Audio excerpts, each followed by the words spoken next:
Chapter 1411. Anyway, this day had been a nightmare for him. And the source of the devil was this little tiger. Since she had seen everything, Chinamo didn't care anymore. He pulled a scarf over and wrapped it around his neck. He was about to go out. It was too awkward. Little Bojio drooped her ears and explained seriously, "Momo, I've never recognized the wrong person before. It must be because you're too good-looking and your name sounds very cute." After Chinamo had something on him, he wasn't as passive as he was in the bathtub. He pulled the person's hand over. He lowered his eyes and his side profile was cold. He wrote on her little palm with a little force. But in the end, it was a waste of young Master Chin's good calligraphy. After he finished writing, the person's round tiger eyes were filled with confusion. "Momo, did you write Chinese characters just now? You have so many strokes." Chinamo finally knew that this little tiger wasn't just stupid. She was also illiterate. Pulling the man along, he strolled to the desk, took out a book at random, and wrote 2 words. "Chin." He pointed at it, his black hair still dripping with water. "Remember this is my real name. Mo as in desert dust." Amazing! Bojio's praise was sincere. The little princess was indeed a little princess. Her handwriting was so beautiful. So it was this Mo. She reached out and touched it. There were a lot of strokes. Fortunately, she had a good memory. She could remember it after just one look. Chinamo watched as the little tiger reached out to touch her name. For some reason, her fingers paused. Then she closed the book. Now you should know the difference between a man and a woman. So, Chinamo reached out and pointed at the small sofa behind her. "Sleep there. Don't come out again." Bojio knew that she was a guest and had to follow the host's wishes. When she heard Chinmo's words, she ran back and threw herself on the sofa. She covered herself with a small blanket and only revealed her eyes. It wasn't Momo. It was Momo.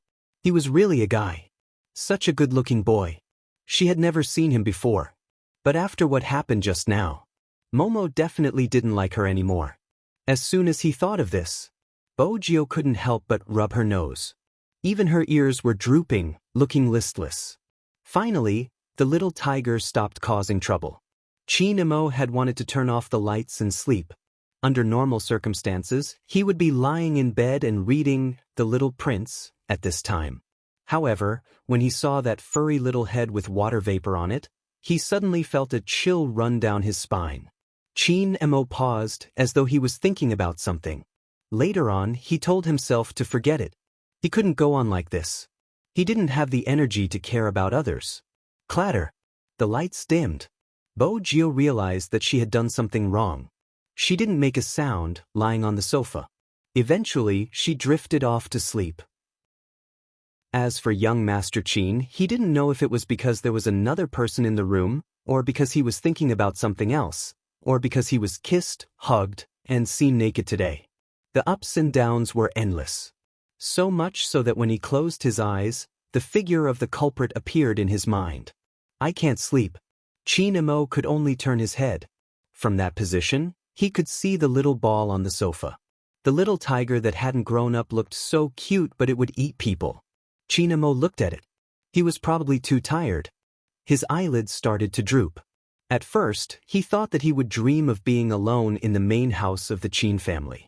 Other than the nanny and assistant, no one else was around. After all, everyone in the family was so busy. It was normal for him to play alone. Moreover, he was overseas now. Surprisingly, Chinamo didn't dream that night. Perhaps his energy and stamina were used to guard against a certain little tiger. That night he slept very soundly. It was a snowy night. The cold moon. From time to time, the sound of an owl could be heard. This type of bird was rare in the country, but it still existed overseas. It was as though he had come to a magical world. Even the forest outside the window could be seen clearly. Morning always came at the right time. When the sun shone down, it could light up a lot of places. The white European-style villa had a completely different vibe compared to the ones in the country. This was probably the charm of the culture and architecture. The streets here were especially clean. There was also a thick layer of snow. It had been snowing for an entire night. They hadn't had time to clean it up. When they stepped on it, they would squeak. But the snowplow was already here. The driver was also wearing a furry hat, which was very appropriate for the occasion. Chin Mo woke up when he heard the music of the snowplow. He reached out to block the light that penetrated in and then turned his head. There was no one on the small sofa on his left. It was unexpected. That little tiger actually woke up earlier than him. Chin Mo raised his eyebrows. He didn't want to recall what happened last night. He walked into the bathroom in his pajamas. When he was brushing his teeth and saw the bathtub, he couldn't help but frown. Sometimes, having a good memory wasn't something to be happy about. He was considering if he should tell his grandfather that he wanted to change to a different room. As long as he stepped into this bathroom, that scene would always surface in his mind. But then, Chin Mo thought about it again. There was no need. Even if he didn't want to see the little tiger next door, he would still see her. When he saw that face, even if he changed the room, he would still remember what he should remember. But there was one thing he also said. It was that night yesterday. From today onwards, everything would return to normal. Thinking of this, Chin Mo wiped the corners of his mouth with a towel. Even though she was young, her actions showed that she had been taught well. After washing up, he even changed a set of clothes for himself before walking downstairs. Before going downstairs, Chin Mo was already prepared to see the little tiger at the dining table. After all, he hadn't forgotten what she came here for yesterday. Since she was here to freeload. Freeloading once or twice was also freeloading. She probably wouldn't miss breakfast. But what Chin Mo didn't expect was that this time, he made a wrong judgment. There was no sign of the little tiger at the dining table. Even the tea and snacks weren't there. Only the young butler saw him come down and greeted him with a plate of food. "Young master, you're awake? I prepared bread and steamed buns for breakfast. Which do you want to eat?"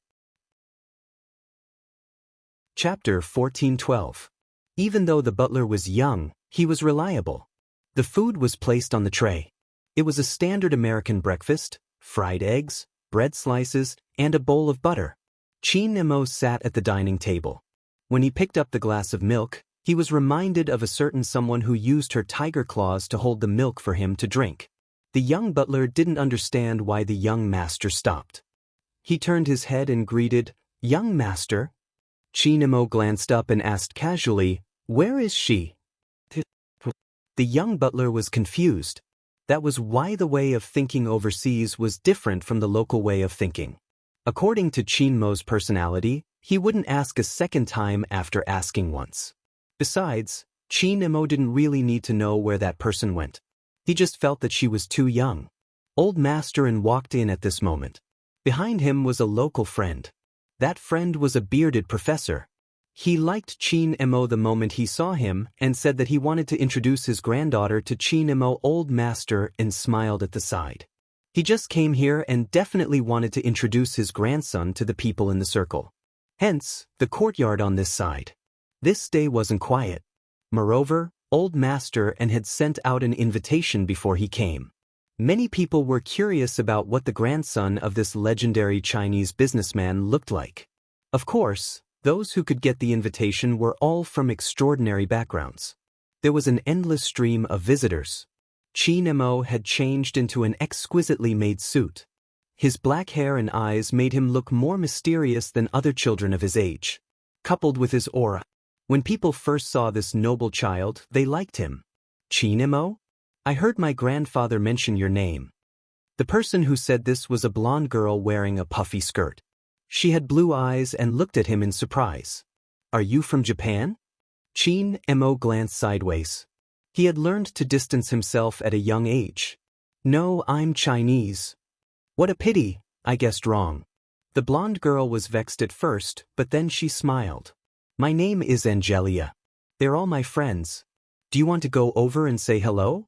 That way, everyone can play together in the future and eat cocoa pancakes together." Chin Mo had a cold personality, but he knew that this was a gathering organized by his grandfather for him, so he didn't reject. However, from the beginning to the end, he spoke very little. This made many foreign children look at him from the side, feeling that he was more and more like a prince. The interaction between children was very casual, and many of them would even run around. They were little radishes after all. It would definitely be lively if there were more of them. In comparison, some little girls were even more infatuated with Chin Mo, who had been as elegant as a pine tree the entire time. He had grown up in the military compound. This meant that Chin Mo's stance was different from other kids. Someone even asked him if he had received an aristocratic English education. Grandpa smiled and said, no. He didn't say anything else. The adults were holding wine glasses, and even the air was filled with the aroma of food. There was also chicken and pizza placed on the long table, all steaming hot.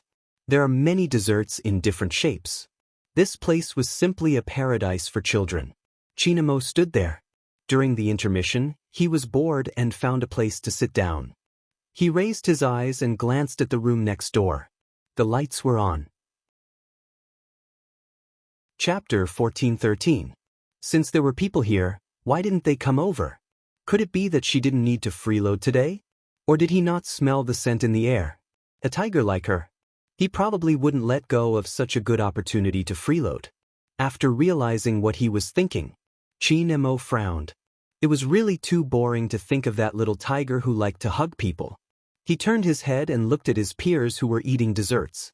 Chin Mo had never liked socializing, while the other children were making a fuss. He loved restoring blocks and exploring basements. When he was 3 years old, he didn't say a word for an entire day. Because of this, his family was worried that he might have autism. Perhaps the more sensitive and intelligent the child was, the smarter he was. The easier it was to encounter such a situation. It was from the beginning that he felt bored that he gradually lost his feelings. This was related to the environment he grew up in, and it was also related to himself. Chin Mo's nature was indifferent and he was too mature. The more he was like this, the tighter he wrapped himself up. Grandpa noticed this as well. That was why he suggested to bring his grandson for a change of environment. Children abroad should mature a little earlier. Perhaps he could find his little friends. But when Grandpa saw that his grandson was polite from start to finish, unlike the elegance he should have shown at his age, he knew that this arrangement wouldn't be very effective. Usually, parties with children wouldn't last too long. When Chin Mo followed his grandfather out to send them off, the lights in front of them were still on. His voice still carried the clarity of his age. "Grandfather, why isn't Uncle Bo here?" The two of them were good friends. If it was a banquet, the other party should have come. Old Master didn't expect his grandson to ask him this question. He turned and smiled. "Your Uncle Bo isn't back yet?" "She didn't come back?"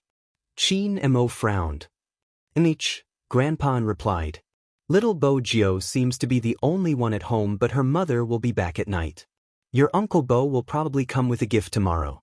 He is a completely different person at night and in the day." Chin Mo listened casually and glanced over. How old was the little tiger? How could he leave her alone at home? However, he did not ask about this matter. It was because he found it troublesome.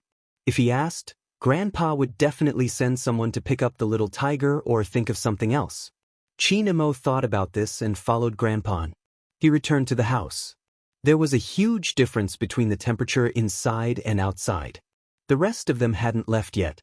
In order to show his hospitality, Grandpa even asked the chef to make a Chinese-style supper.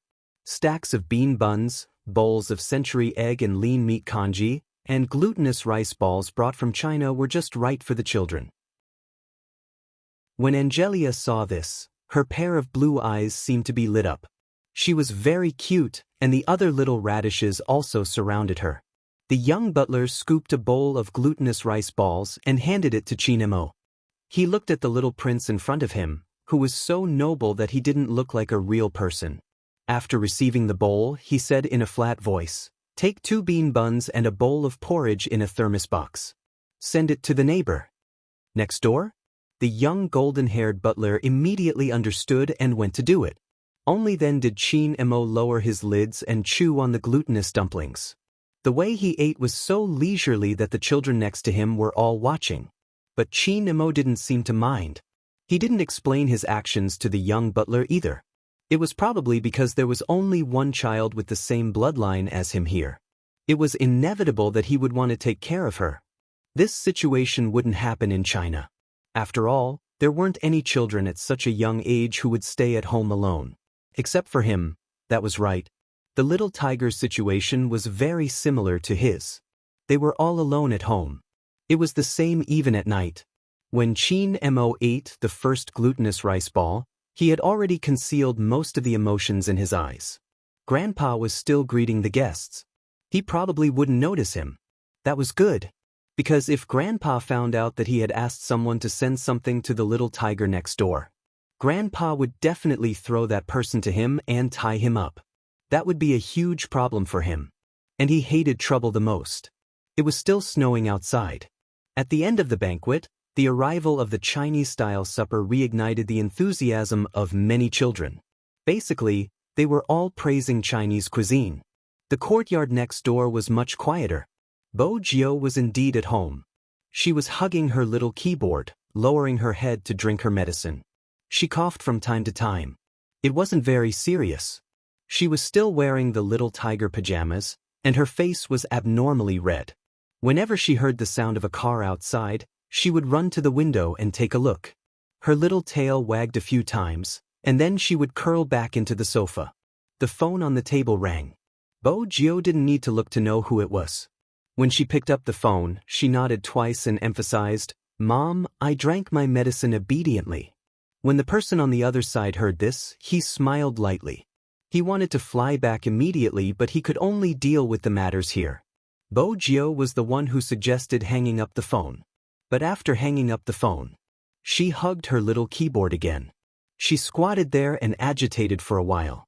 Then she bit a piece of bread. At the Bo family's side, the dining table was filled with prepared food. They hired a long-term nanny, but they preferred to cook for themselves, even if they were eating cooked noodles. But today was an exception. Mr. Bo wasn't back and Mrs. Bo was too busy. She could only let the nanny prepare the things at home. But Bo Jio didn't like to let the nanny take care of her. Besides, her father still had some secrets at home. Hence, early in the afternoon, Bo Jio asked the nanny to go back. She strolled around the room alone, dismantling the keyboard and so on. She usually did the same thing, so she didn't feel much. She didn't know why today. It was probably because it was too lively outside. But she had a cold and couldn't go out. Hence, she was really envious of those who could go to the little princess's house. Thinking of this, little Bo Jio ran to the window and took a look. She coughed lightly and pouted her little mouth. Her ears drooped down. After the golden-haired butler rang the doorbell, he saw such a little tiger opening the door. He didn't understand what had happened, but he was still as enthusiastic as ever. "My beautiful lady, how can I help you?" The golden-haired butler wanted to make her happy, so he made a playful expression. "I guess you will definitely like the things in my hands. They have captured many people's hearts." As he spoke, he pushed the thermos box in his hands forward.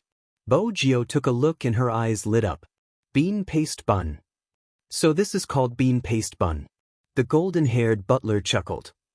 "Young master asked me to send it over." "Young master? Little princess?"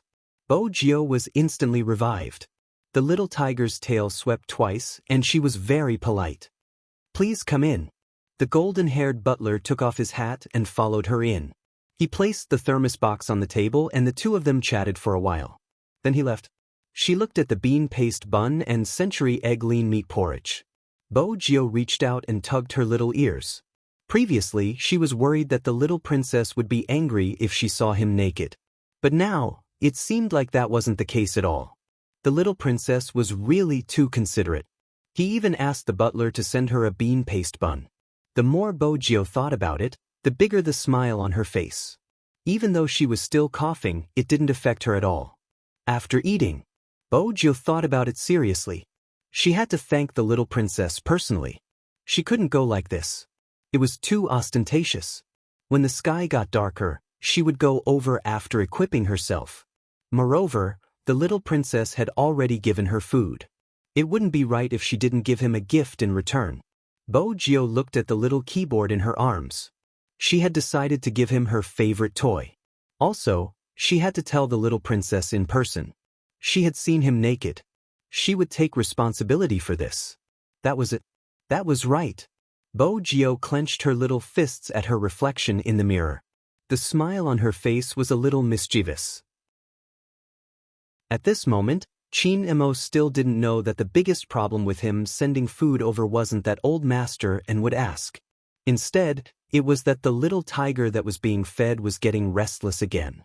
Chin Emo had never taken people saying that they liked him seriously. That was because too many people said that they liked someone, but it was just a way to express their feelings. They wouldn't care about the person who had to bear the pain and would make their own decisions. For example, in the past, there was a little girl who said that she liked him. He didn't like her. Then, the other party started crying, as if he had bullied her. Chin Emo didn't have any opinions about that girl. But at the same time, he didn't want such a thing to happen again. It was meaningless and very boring. Hence, even when the little tiger said that she liked him, he didn't take it to heart. But it was probably because the little tiger was too obedient occasionally. That was why he had a little bit of patience towards her. But when he thought about it again, she wasn't obedient but stupid. After Chin Emo and Old Master and sent off the last batch of guests, he took off his little suit jacket and handed it to the golden-haired butler standing beside him. The butler lowered his head and reported, "Young master, Miss Jio ate everything. She shouldn't be hungry anymore. Don't worry." When Chin Emo heard this, he frowned. When did I care about whether she was hungry or not? The golden-haired butler paused. Chin Mo's voice was very calm. It's just because they are neighbors. It's not polite if I don't send something over for such a lively gathering. Moreover, Uncle Bo is grandfather's old friend. The golden-haired butler nodded and looked at the little back view that was walking up the stairs. In his heart, he wondered if the children of China matured so early. This aura was a little too strong. However, China was really a country of etiquette. Chapter 14:14. The banquet ended. The guests had already left. As the host, Old Master and was exhausted after a day of hard work. But because he was a businessman, even if it was night time, Old Master and would still be busy. Old Master and had urgent matters to attend to. For example, a sudden international conference. Old Master and was worried that his grandson would be tired today, so he specially instructed his subordinates to clean up the living room and not make too much noise. There would be specialized people to clean up after the banquet. After Chin Emo sent them off, he reached out and pulled open his little suit. After entering the room, he turned back into the quiet little prince. Even his side profile was cold and indifferent.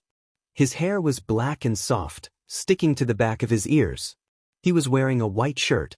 When he turned his little body to untie his sleeves, the air of elegance seeped out again. At 5 years old, there weren't many children like him at this age. Using movie Queen Anne's words, her cold little boy sometimes didn't seem like a real person.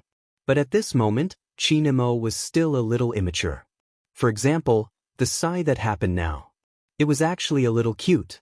Chin Emo had originally planned to take off his shirt and take a shower. But just as he was about to put his shirt down, he suddenly frowned and looked towards the floor-to-ceiling window not far away. The bulging movement made Chin Emo, who had grown up in the military courtyard, raise his eyebrows slightly. Then his handsome and elegant little face was filled with coldness. Just as he was about to press the internal line for the bodyguards on the first floor to come up. Suddenly, there was the sound of a flower pot falling on the ground. There was also the sound of the wind outside. And a certain someone muttering to herself, "Is this window so hard to open? It seems like I have to cut it open. When the time comes, my dad will say I'm naughty again. How troublesome." After hearing this sentence, Chin Mo's brows didn't relax. Chin Mo's brows didn't relax. Instead, they furrowed even tighter. You have to be troubled about cutting the window? Which normal person would cut the window? Chin Emo realized that he had started to take deep breaths again. He looked down at his upper body. He wasn't wearing anything. The temperature of his little face dropped by a few degrees. Outside the window, little Bo Jio was shaking her tiger tail and studying the window in front of her seriously. His moves were as fierce as a tiger, but his actual score was 2 against 5. After a long time, he felt that he was still too gentle. He simply pulled the small school bag over and was about to use the tools to open it. Little Bo Gio didn't expect to be discovered. After all, her ability to climb over walls was well known in the surrounding area. Although the weather today was a little cold. However, she still deliberately avoided the people on the first floor. She even took advantage of her small size to perfectly avoid the camera in the corner of the family. Therefore, his actions were a little unrestrained. His tiger face was covered with a tiger hat, and he looked extremely serious. When Chin Mo lifted the curtains, he saw a little tiger that had climbed over the wall.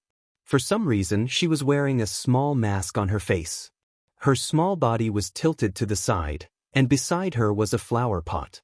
It looked as if she could fall at any time. However, she didn't realize that when her big round eyes saw Chin Mo, she was first stunned. Then, she immediately smiled brightly. Even the dimples on her cheeks could be seen clearly. Momo. Chapter 14-15. She couldn't help but feel a headache. Could this idiot have some safety awareness? Chin Mo pulled the window open and said calmly, "Come down." Was he angry? Bo Gio was still young back then. She couldn't understand why the little princess was angry. Was it because she came too late and disturbed his rest? She remembered that it was indeed quite late. He didn't sleep on time because of her yesterday. Also, he saw her naked. Bo Gio admitted that she felt guilty. She moved her hands and feet more nimbly. She came down when he asked her to. When she came down, she didn't forget to turn back to take her little keyboard. This action caused a thin layer of sweat to form on Chin Mo's forehead. He didn't think and said, "What are you doing?" Bo Gio opened her eyes wide. Her tiger tail was still sweeping. "I'm taking the little keyboard." After she finished speaking, she jumped onto the ground and shook the snow off her head. She handed the thing in her hand forward as though she was presenting a treasure. She was still wearing the little mask on her face. Her voice was muffled and she sounded a little fierce. Chin Mo finally returned to normal when he saw her land on the ground. He wasn't worried that something would happen to her. It was just that she was so young and she was lying on the windowsill alone. Didn't she consider the possibility of falling down? The more Chin Mo thought about it, the colder his eyes became. He didn't reach out to take the little keyboard. This made Bo Gio feel slightly awkward. She first looked up at Chin Mo's little face. When she lowered her head, she remembered that not everyone was like her and liked the unusual gift of a keyboard. She seemed to have given it to the wrong person. With this thought, Bo Gio felt a little depressed. But this depression didn't last long. In the next second, Bo Gio raised her little face. Her eyes were still round and bright.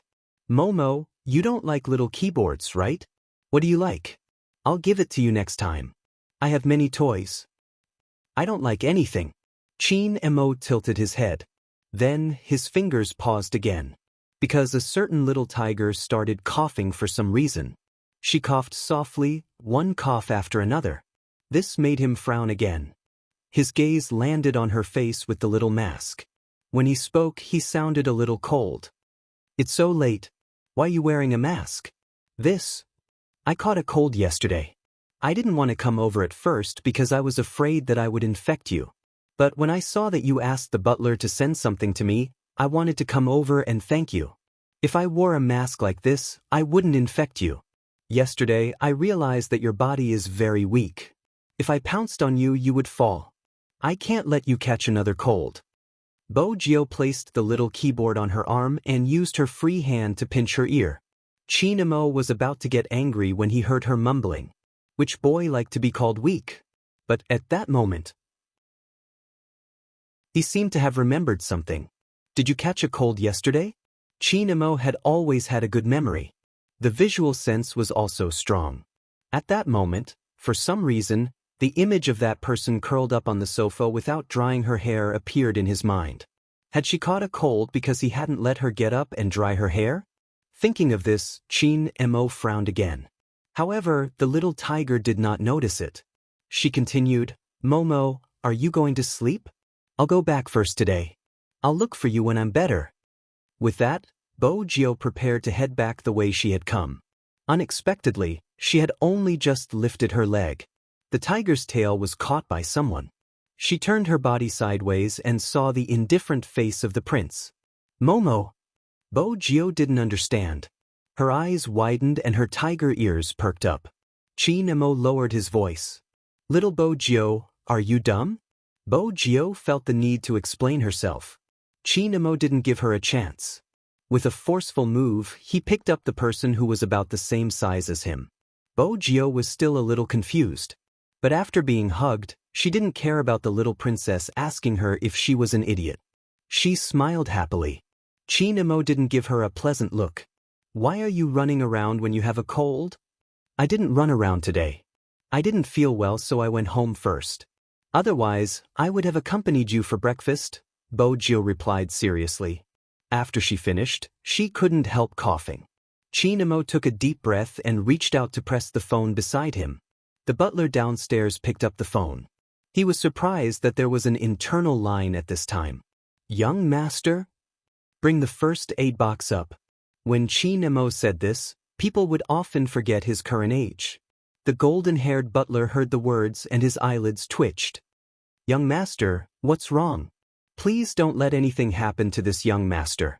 The importance that Chairman N placed on this young master was indescribable. They had just arrived. If anything happened, Chairman N would definitely return to China immediately. Chi Nemo could tell what the young butler was thinking from his voice. It's not me. Bring the first aid box up. You don't have to tell grandfather.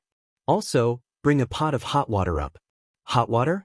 Basically, the cute foreigners wouldn't understand that Chinese people had to drink hot water when they were sick. In China, if you had a cold, you had to drink more water. If your stomach wasn't feeling well, you had to drink more hot water. If your aunt came, you had to drink more hot water too. Even though the golden-haired butler had only interacted with his little master for 2 days, he had a basic understanding of his personality. Moreover, Chairman N had said that no matter what request his little master had, he just had to follow it. Hence, no matter how worried the golden-haired butler was, he didn't bother Chairman N. After all, they were having a business meeting. But when the golden-haired butler carried the first aid box upstairs, he suddenly realized something. If his little master didn't say it was him, who could it be? When the golden-haired butler pushed open the door, his question was answered. Unknowingly, there was a little tiger in the room. The little tiger was sitting on the sofa in the room with a small mask on her face. She seemed to have done something wrong. She was hugging her little keyboard and looking at his little master, who seemed to be in deep thought. When she saw him, her eyes lit up. Hi, we meet again. Honestly speaking, the young butler was a little confused. Even his golden hair was fluttering. What was going on? Why was the person from the opposite house here? When he had sent the things over, she was still in the opposite room. Besides, he had been tidying up in the living room downstairs. Other than sending people away, he hadn't seen anyone else enter. He hadn't seen the little tiger either. How did she suddenly appear in his young master's room? The young butler's thoughts were all revealed on his face. He finally met someone who would show his thoughts on his face. Bo Jio jumped down from the sofa, wanting to tell him how she came over. Little Bo Jio. Just these 3 words. He successfully made the little tiger unable to be mischievous anymore. After Chi Nemo called her name, he glanced sideways at the young butler standing by the door. The young butler didn't know why, but when his young master looked at him like this, he felt that his presence here was unnecessary. No, that wasn't right. There was something more than unnecessary. It was as if she was saying, "What are you doing here? You're here," and she's getting restless. The young butler. This should be the feeling of being shot while lying down, as the Chinese often say. Indeed, Chi Nemo felt that the butler's appearance affected a certain little tiger. Her throat was uncomfortable and she kept coughing. She was still mischievously trying to speak. With that in mind, Chi Nemo took a deep breath. Then he took the medicine box from the young butler and took out a thermometer. His little face was cold as he walked in front of a certain someone. Mask. Bo Jio saw this and knew that the little princess wanted to take her temperature. She cooperated and removed her little mask. Then she opened her mouth and bit on the thermometer. The young butler was enlightened. So the medicine box that the little young master wanted was for Miss Jio. But there was one thing he was really curious about. How exactly did Miss Jo come in? But it was obvious that his duties were only limited to delivering the medicine box and hot water. Because the little young master had given him a look, asking him to figure it out on his own and leave. Even though they didn't speak the same language and were of different nationalities, the meaning of the look didn't matter. She saw the door close. Little Bo Gio felt a little regretful. She didn't even have time to brag about her heroic deeds. This was the first time she climbed such a high wall. Besides, she wanted to ask him what the little princess liked. From the looks of it, she could only find a chance to ask Grandpa and in the future. She bit on the thermometer.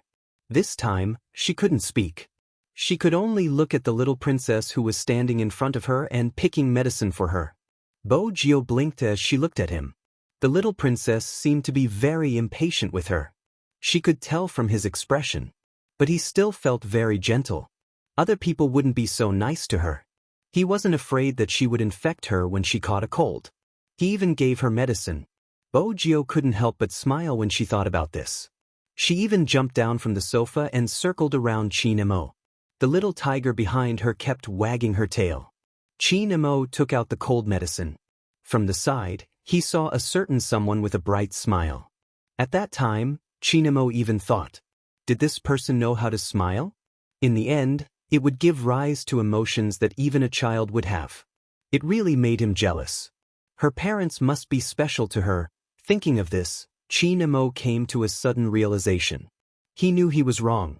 Because yesterday, when he saw the light that didn't turn on, he knew that she was like him. Her parents were very busy.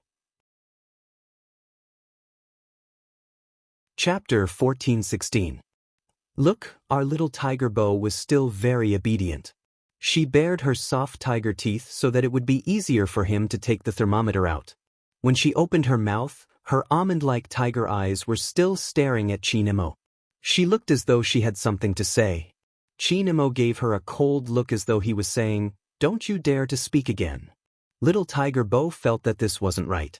She was also puzzled by the hostility her little princess had towards her. Chi Nemo didn't bother about her. He took out the thermometer and looked at it. Your temperature is normal. Bo Gio nodded. I don't have a fever anymore. Mom gave me some medicine in the morning. Chi Nemo heard her hoarse voice. After she finished speaking, she coughed.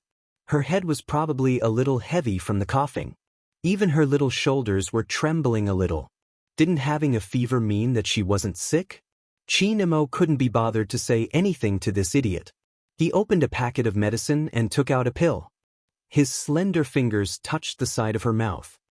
Awoo! Bo Gio never rejected anything. Even if the medicine was a little bitter, it was given by her little princess.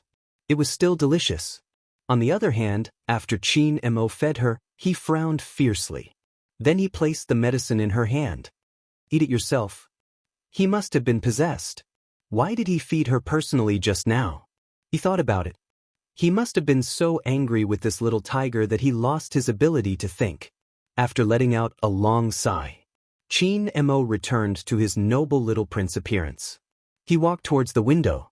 Then he reached out and closed the window. Then he locked it twice. Bo Gio peeled the medicine and watched at the side. When she wagged her tail, she had a feeling that her little princess didn't actually want to lock the window. He wanted to throw her out through the window. If it was possible, Chi Nemo wanted to do that. But for some reason, not only did he allow her to come down, he even asked the butler to bring the medicine box upstairs and feed her the medicine personally. He didn't know how his grandfather would react when he heard about this. Chi Nemo's eyes moved. When he turned his body, he saw the little tiger peeling the medicine with great difficulty. She ate 5 pills in one go. 5 pills? Chi Nemo pressed down on the man's tiger paw. Little Bo Gio. Bo Gio widened her eyes. After looking at him for a while, she seemed to have been enlightened. Momo, why do you keep sighing? Ever since I came in, you have been sighing. Are you tired? Is there anything else? Let me tell you, as a person, the most important thing is to be happy. Nothing else is important. Pat my head. Why was he always sighing? Chi Nemo watched as the little claw appeared on his head and rubbed it twice. He told himself not to bother with a sick person. Besides, there was no doubt that she was an idiot.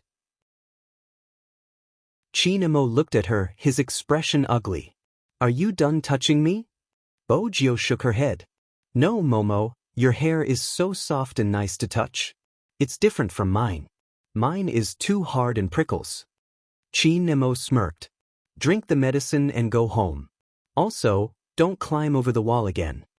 Bojio paused. She lowered her lids and lifted the small bowl. She drank the medicine that the little princess had prepared for her and glanced at the window at the side. "I'll go out from the main door," Bojio said. She jumped down from the sofa. She hugged the little keyboard in her hands and said, "Momo, I'll come and find you tomorrow." She planned to leave. The more she acted like this, the more Chinamo felt annoyed by the small cough. He had said before that he didn't like being liked by others for granted, because he needed to respond to all liking. If he didn't respond, it would be his fault. He was more resistant to such things. But this little tiger wasn't just a little stupid. Even when she was sick, she didn't know how to use this weakness to threaten him. If he asked her to leave, she would leave. She seemed to listen to everything he said. She didn't want him to respond just because she liked him. Instead, she wanted to give him something. Chinamo turned his head. He wanted to read and not think about that idiot anymore. But just as he made up his mind, the young butler's voice came from the open door. The young butler's voice came from the open door. It was a unique American accent. "Oh, Miss Gio, are you going back? It's still snowing outside. Mr. Bo and Mrs. Bo aren't home. At this time, the heater in the living room should be cold. Why don't you wait for a while? I'll go down to get some charcoal and go with you." Bojio raised her eyebrows when she heard this form of address. The young butler was a little shy. "Don't Chinese people call themselves this? I just learned it from an online novel. There's a translation in the novel so I can learn a lot of knowledge." Bojio was still young and didn't understand. "So this is how people call themselves?" "Yes," the young butler said with certainty.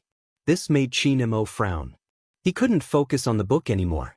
He reached out his hand and pressed the young butler's intercom with his white and tender fingers. When the young butler saw the call, the smile on his face was still there. His expression gradually changed. "Young master? I'm here. Send Miss Ju back to your room? Okay, no problem." After hanging up the phone, the butler lowered his head. He was a little confused. "Miss Gio, young master asked you to sleep in his room tonight."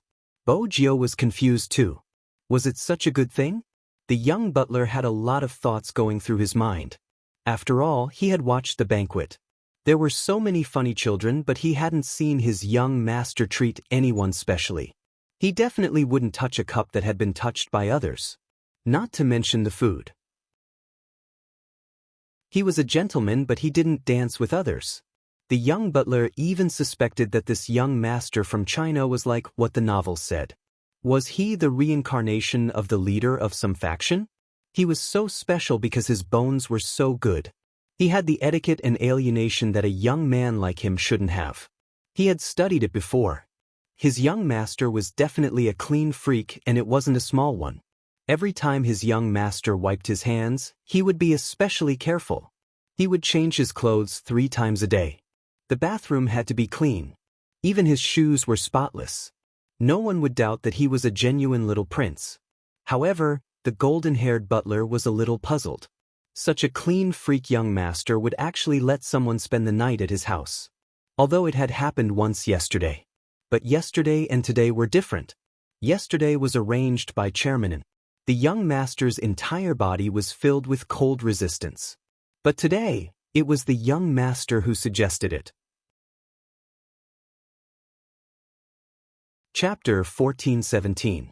However, since it was the young master's order, even if he had a bunch of questions in his heart, he wouldn't say them out loud. But the golden-haired butler didn't put on his professional smile. His young master gave him a gaze. That gaze was indescribable. If he had to describe it, it would probably be to stay away from the little tiger. The golden-haired butler watched in a daze as the door was closed. He started to reflect on what he had done wrong.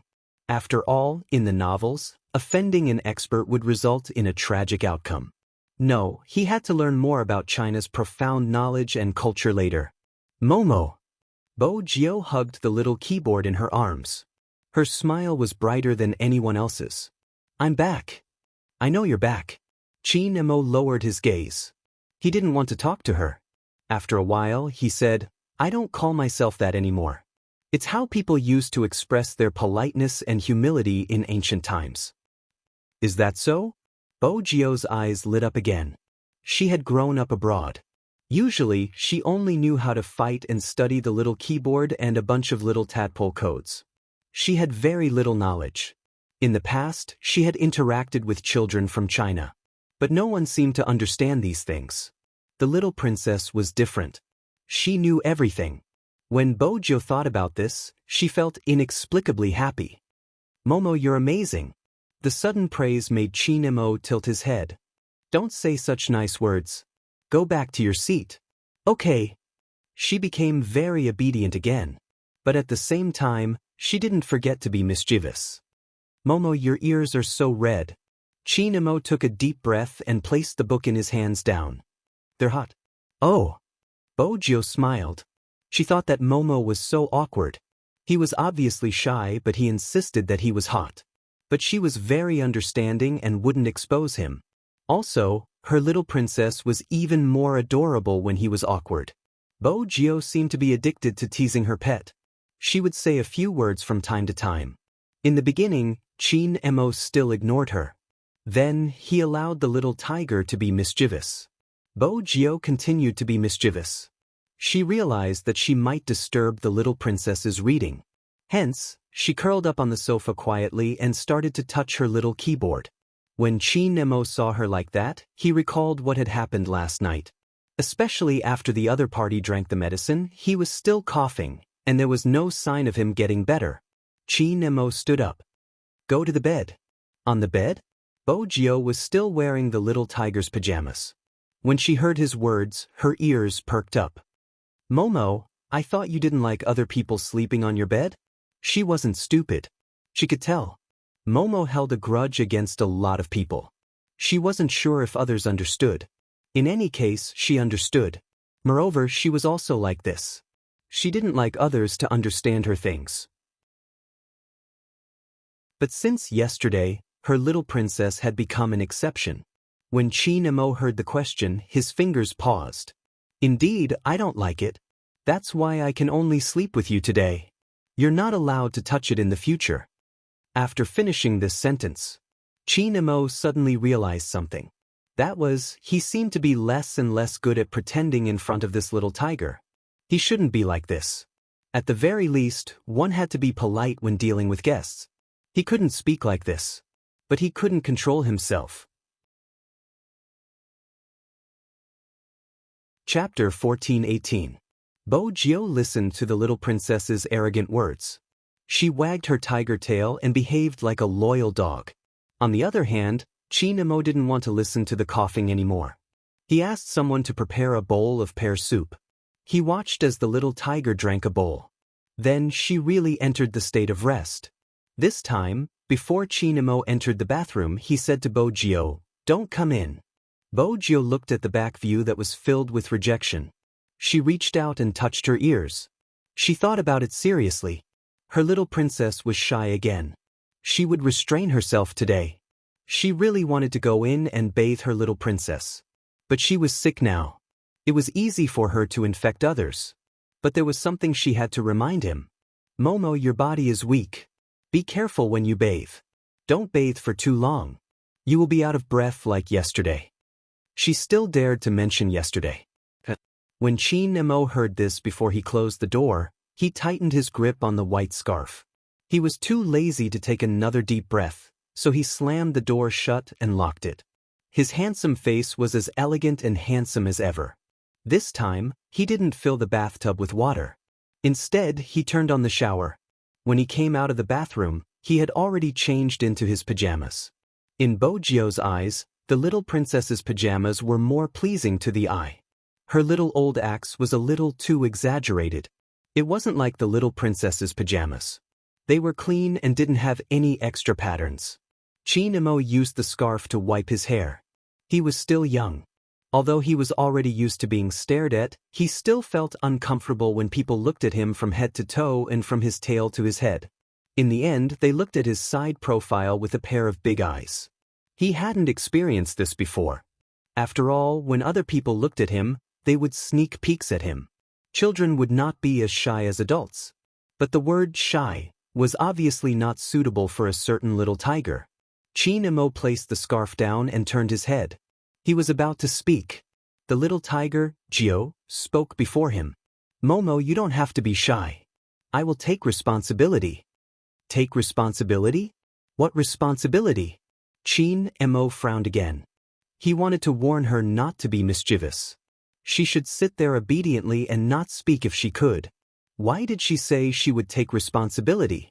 Yesterday, I didn't know you were different from me and saw you naked. I called my dad and he said that the best way is to be responsible for you. I agree, I can't be a heartless man and I can't take advantage of you. That's right. Chin Mo's eyes lit up. That's right. I'm not going to be a heartless man and I can't take advantage of you. After hearing this explanation, Chin Mo's little face became even colder. He took out a small blanket from the closet and threw it directly on the little tiger's head. This was the best way to shut her up. Who knew that he had underestimated the little tiger's mischievous behavior?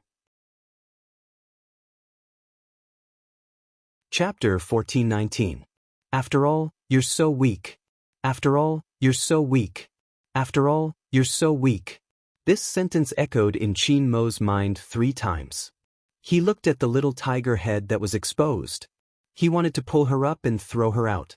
But she was still counting the mistakes she had made with her little fingers, coughing from time to time. Little Bojio, are you an idiot? Chin Emo tried to hold it in, but the only thing he could say was coldness. The little boy Bojio didn't understand how she was stupid. Chin Emo glanced over. He was wearing his pajamas and looked noble. Why are you feeling pity? Can you kiss me casually just because you don't have a cold? How can you be so optimistic? Didn't I tell you yesterday to stay 1 meter away from me? Didn't you tell me to stay so far away from you so that I wouldn't kiss you? Bojio seemed to have understood something. Her eyes widened. Chin Emo arched a brow. Oh. Bojio was disappointed for a second. Then she said, anyway, I will be responsible for you.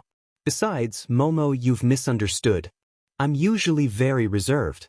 I'm so passionate because I want you to know my sincerity. Chin Emo turned his head. No need. No need for what? Bojio scratched her face. She didn't understand. Chin Emo looked at her. His gaze was calm. I don't need you to be responsible. Also, heartbreaker isn't used to describe girls. How did you learn Chinese? I didn't learn it well. Bojio felt a little guilty. Those words were like pictures. There were too many gestures. Sometimes, she remembered them but she didn't know where to use them. But that wasn't right. Her dad had said it over the phone. Being irresponsible meant being a heartbreaker. Anyway, Bojio didn't care if it was used to describe boys or girls. She would never be a heartless man. The current situation was that the little princess didn't want her to be responsible. Her dad also said that she could be tough but she couldn't force others. Little Bojio thought about it. In the end, she looked up and wagged her tail. Momo, tell me when you want me to be responsible. That situation would never happen.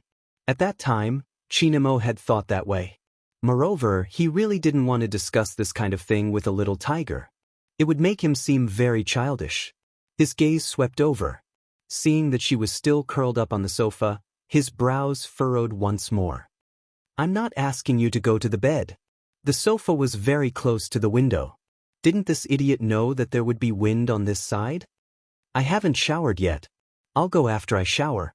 Ever since the little princess had come out of the shower, she had been smelling his scent. It was so fragrant and so good. She wanted to take a shower too. Chin Emo watched her torment. Anyway, he understood that it was impossible for her to settle down. Half a minute passed. Chin Emo was sitting on a chair with a book in his hands. No matter how late it was, he would read a few books before going to bed. This was his habit. Chin Mo watched as the little tiger tugged at his sleeve with her claws. Her eyes were black and she looked very obedient, but in fact, the sparkle in her eyes indicated that she was going to be naughty again. Both of them looked to be 5 years old, and their heights were about the same. In comparison, Chin Mo was 3 centimeters shorter than Bojio. Chapter 1420. Hence, the aloof young Master Chin didn't want to stand up. Which boy would be happy that he was shorter than a little tiger? This was one of the reasons why he asked her to stay away from him. But Bojio didn't know. If she wanted to shower, she had to take off her clothes first. Now that Momo was here, she couldn't just roll around and take off her clothes like she did the last time. This wasn't good. It would cause Momo's misunderstanding of her to deepen. After all, she was still very shy and reserved. But she couldn't open the zipper behind her. This was the disadvantage of having short arms. She had jumped for a long time just now, but she still couldn't pull the zipper to the end. At home, she would either roll around and take it off or her mother would help her take it off. Today, she could only trouble her future pet. "Help me pull this down." As Bojio spoke, she turned her small body and obediently wagged her tail. The zipper was pulled down halfway. Since it was a clumsy little axe pajamas, no one would be able to tell if they didn't look carefully. Now, because of her action, Chin Mo also saw the fair and tender little back. Suddenly, his ears turned red and he tilted his head. "Little Bojio." "What is it?" Bojio turned back and saw the little prince with a thin layer of pink on his face. He was extremely cute. He couldn't help but reach out and hug the person's waist. He said angrily, "Momo, you're shy again. Don't be shy." Asterisk bang. Asterisk the veins on Chin Mo's forehead were completely broken. He watched as the little tiger picked him up from the chair, wobbled, and put him down. His breath was completely stuck in his chest. "Little Bojio."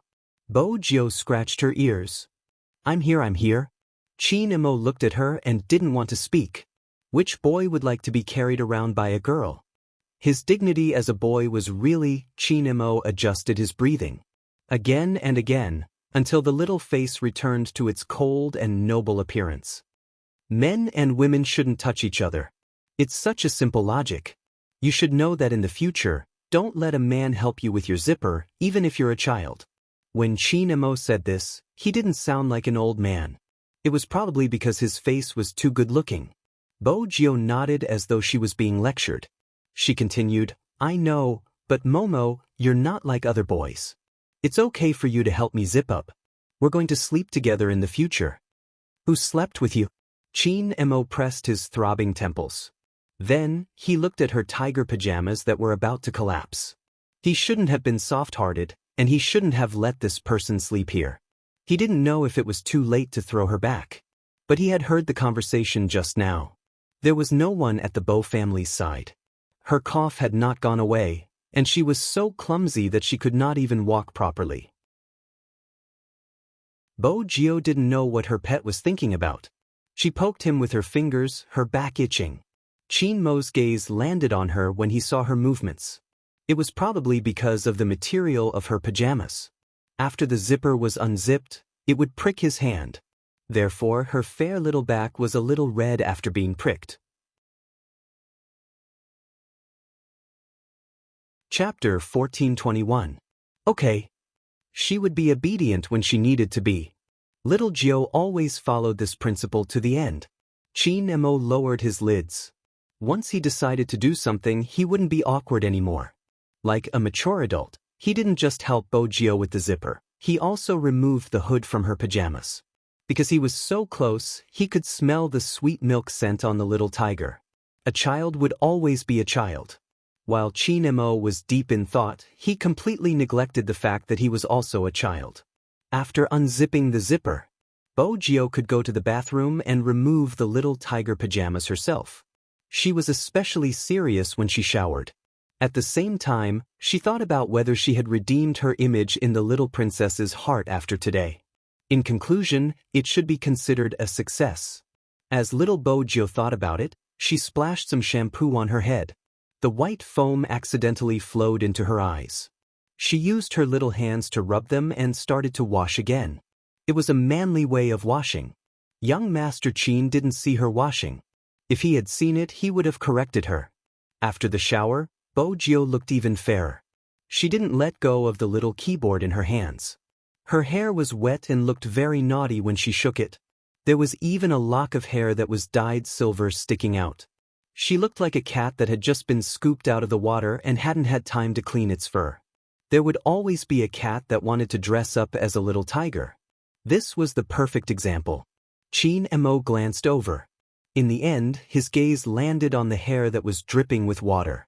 This time, the person didn't go under the blanket. Qin Mo knew the reason clearly. Yesterday, because he had spoken, she had been afraid to disturb him. Hence, she had slept like that.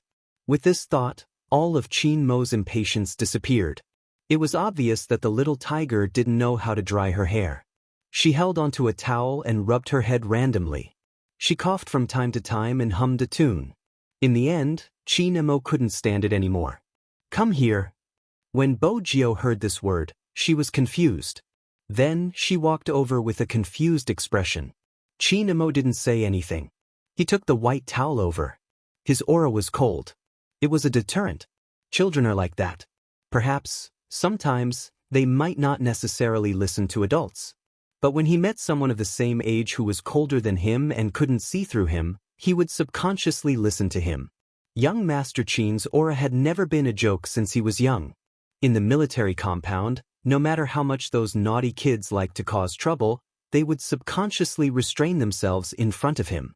That was why all the grandfathers in the courtyard called him the Child King. Of course, one couldn't just rely on one's temperament. There was a certain amount of fist power in it. Qin Mo wasn't the kind of person who wouldn't fight. It was normal for boys to behave this way. But his style had always been different from hers. Bojio was convinced. It was the kind of coldness that emanated from the inside out after one hit that made people not dare to stab him again. This was the voice of a brat from a certain military compound. Qin Mo had never imagined that there would be a day when he, the king of children, would have to take care of a child. After he took the towel, he thought of something else. Chapter 1422. When Qin Mo realized this, his fingers paused decisively. Then he said, "Sit there." Bojio didn't understand what the little princess was thinking. She hugged the little keyboard and sat at the designated spot. Her head was covered with a towel. Following that, a very gentle force was exerted. That kind of strength could easily make people drowsy. Coupled with the fragrance of the shower gel, it made him feel even more comfortable. Bojio hugged the little keyboard and wore her pajamas. The way she allowed him to wipe her hair was very adorable. But life depended on one's skin. Bojio wouldn't give up any chance to make a move. When Qin Mo wiped her hair, she played with the corner of his shirt. When she was discovered, she met his cold eyes. Then she smiled, revealing her little canine teeth. She lowered her head and continued playing. Qin Mo wasn't going to play tricks with this little tiger on this matter. In any case, she had already done things that were worse than that. Halfway through, the person in front of him coughed even more violently. Even her breathing became unstable. Qin Mo thought for a moment and fed her a lozenge. After taking the medicine and taking a shower, she could officially climb into bed. Bojio was a little sleepy. She probably wasn't feeling well. She really couldn't sleep. When she saw the little princess take a blanket to the sofa, she felt a little depressed. Although she had expected that the little princess wouldn't like to sleep with her, she didn't think that he would like to sleep with her. But when she saw this, she still felt that she hadn't tried hard enough. Once she recovered, she would force herself on him. She couldn't do it now. She might infect the little princess. Bojio thought about this and decided to hug her little keyboard to sleep. Qin Mo lay on the sofa. There was only one wall lamp left in the entire bedroom. It was still snowing outside. When the owl flapped its wings, it would always move the snow on the Christmas tree. Occasionally, there would be the sound of a dog barking outside. These sounds had a hypnotic effect. But anyone who had a cold or fever would know this. Fever was never something that could be cured in a day. Especially a child. Moreover, Bo Jio was obviously suffering from a fever. Otherwise, she wouldn't keep coughing. In reality, she wouldn't be able to sleep well. Bo Jio realized this too. That was why she hugged the little keyboard and tried not to cough. It would disturb Momo's sleep. Just as Bo Jio was thinking about this in a daze, a fair little hand landed on her forehead. After feeling the slight heat, her cold little face was even colder than before. It must be a little fever. Fortunately, it was not a high fever. Chinamo walked to the side and brought a cup of warm water over. He knew that the little tiger wasn't asleep, so he reached out and pulled her up. Momo! Bo Jio's eyes were still wide. Chinamo placed the cup in front of her mouth and said only one word, drink. Bo Jio lowered her head, her stomach rumbling. After she finished drinking, he gave her some more medicine and used his left hand to touch her forehead again.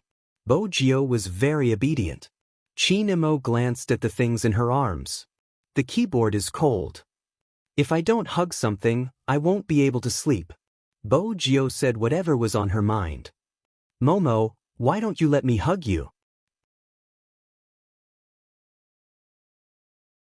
Chapter 1423. Her plan was exposed. Bo Jio felt a little regretful. She changed to another object, but the effect was the same. He probably noticed her discomfort. Chinamo asked casually, "Can't sleep?" Her voice was a little muffled. She probably wanted to cough. Chinamo walked over and poured another glass of water. But this time, other than water, he took a book from the bookshelf. That book was the one he read every day. Bo Jio recognized the page. The little princess had been reading it yesterday. Move over a little. Chinamo stood beside the bed. His expression didn't change much. But when Bo Jio heard these words, she instantly became lively. She moved her small body to the left. The space wasn't just a little. After she finished this action, she promised seriously, "Momo, don't worry. Even if we sleep together, I won't touch you like I did yesterday. Don't be afraid." Chinmo's hand that was lifting the thin blanket tightened. He looked up and gave her 2 words. "Shut up." Bo Jio was very happy. She didn't care about the little princess's resistance at all. She understood that he was shy. If Chinmo knew that this little tiger attributed everything to his shyness, the veins on his forehead would probably rupture again. But fortunately, Bo Jio was still obedient sometimes. He laid on the bed with his big eyes and a small face like an angel's, looking at people with a fierce look on his face. Chinmo leaned against the head of the bed and opened the book, 1001 Nights in his hands. His melodious and cold male voice rang out. There was a little childishness in it.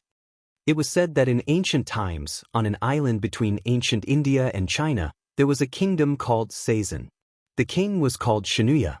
Every day, King Shinuya would marry a woman and spend the night in the palace. But every day, when the rooster sang, he would cruelly kill the woman. Children loved to listen to stories. To Bo Jio, the things that her father did were treated as stories. But Mr. Bo was too busy, so he didn't have much time to tell stories.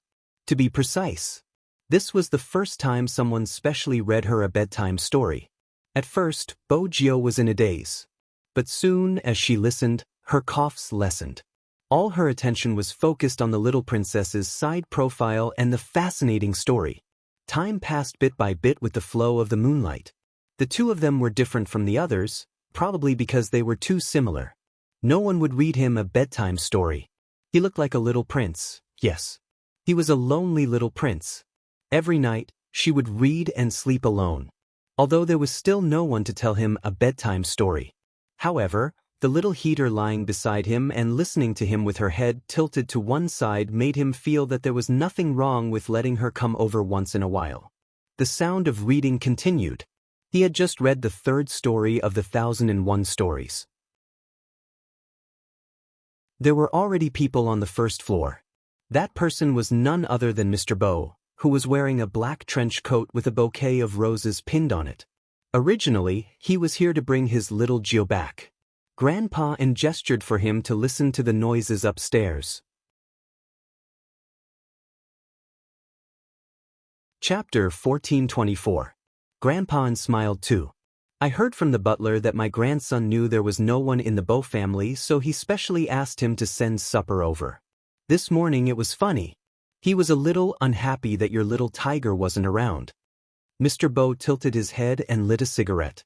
No matter what he did, there seemed to be an uneasy aura around him. That's good. There have been many things recently. I'm assured that she is with you. Grandpa and rarely knew what he was doing. He asked, "That's why you didn't go back to the castle?" Mr. Bow flicked the cigarette ash with his long and slender fingers. He suddenly smiled. "I'm not going back because I enjoy living off a woman. Of course, Mr. N won't understand. After all, my wife is too capable." Old Master N felt that it was enough to have such a friend despite the difference in age. He didn't feel ashamed of living off a woman. Instead, he felt proud. Speaking of which, he hadn't been active for a long time. Recently, he started again.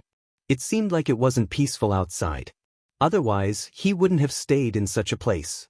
It was probably because he wanted to protect his family. After all, he was no longer the king who came and went alone. This man was a legend who could shake many industries. However, he was raised as a little puppy at home. No, that wasn't right. The only person who would treat him as a little puppy was Gio's mother. Mr. Bow understood what Grandpa meant by his gaze. However, he didn't care. He left behind a sentence. "I'll come and fetch my little Lord Gio tomorrow." Then he disappeared into the boundless night. However, even though he was standing under the streetlight, he could still see the reflection on the second floor. The two little people weren't close to each other, but they were on the same bed. Mr. Bow smiled lightly. It was rare for his little Lord Gio to like someone so much. However, the kid from the Chin family was quite capable. He knew how to read stories to make children happy. He had never told his little Lord Gio fairy tales before. Mr. Bow stretched out his hand and flicked the cigarette butt into the rubbish bin in the courtyard. When he raised his lids, he realized that the lights in the house were turned on. He smiled. He was prepared to walk 2 rounds outside to disperse the smell of smoke before entering. First, he had to make sure that he didn't smell so bloody. Mr. Bow's legs were long. When he moved in the night, he was like an ancient night walker, landing silently. Soon, he changed into a new set of clothes in the basement. When he reappeared in the living room, he was wearing a pure white t-shirt with casual cotton-padded pants and a pair of glasses. The way he dressed made him look like a college student. Her temperament was outstanding and clear. In addition, this person was too coquettish. That's right, she was acting coquettishly. Because at the moment he appeared, Yi Shiwen's eyes widened. He put on a sleepy expression, reached out his hand, and hugged the back of the woman who was wearing a business suit and was making medicine in front of the kitchen counter from behind. He put his chin on her shoulder naturally, sniffed the nice fragrance, and dragged out his voice lazily. "Why did you come back so late today? Both Lord Gio and I have no food to eat." Being hugged by him, the figure's face was still a little red. They had been married for so long. But for some reason, he was still the same as when he first met this person. It was probably because the other party was 3 years younger than him. Therefore, whenever they were intimate, she would always feel numb all over and take advantage of the other party. Chapter 1425. Isn't there a nanny? As a female CEO who was good at handling company affairs, she was always exceptionally patient when facing her lover. She wasn't as cold as the rumors said, but her temperament was still there. When she turned her face, her figure was very beautiful. Mr. Bow didn't move his hand away. He seemed to know that she was uncomfortable, but his breath still lingered on her snow-white neck. "The nanny doesn't cook well." As expected, the figure trembled.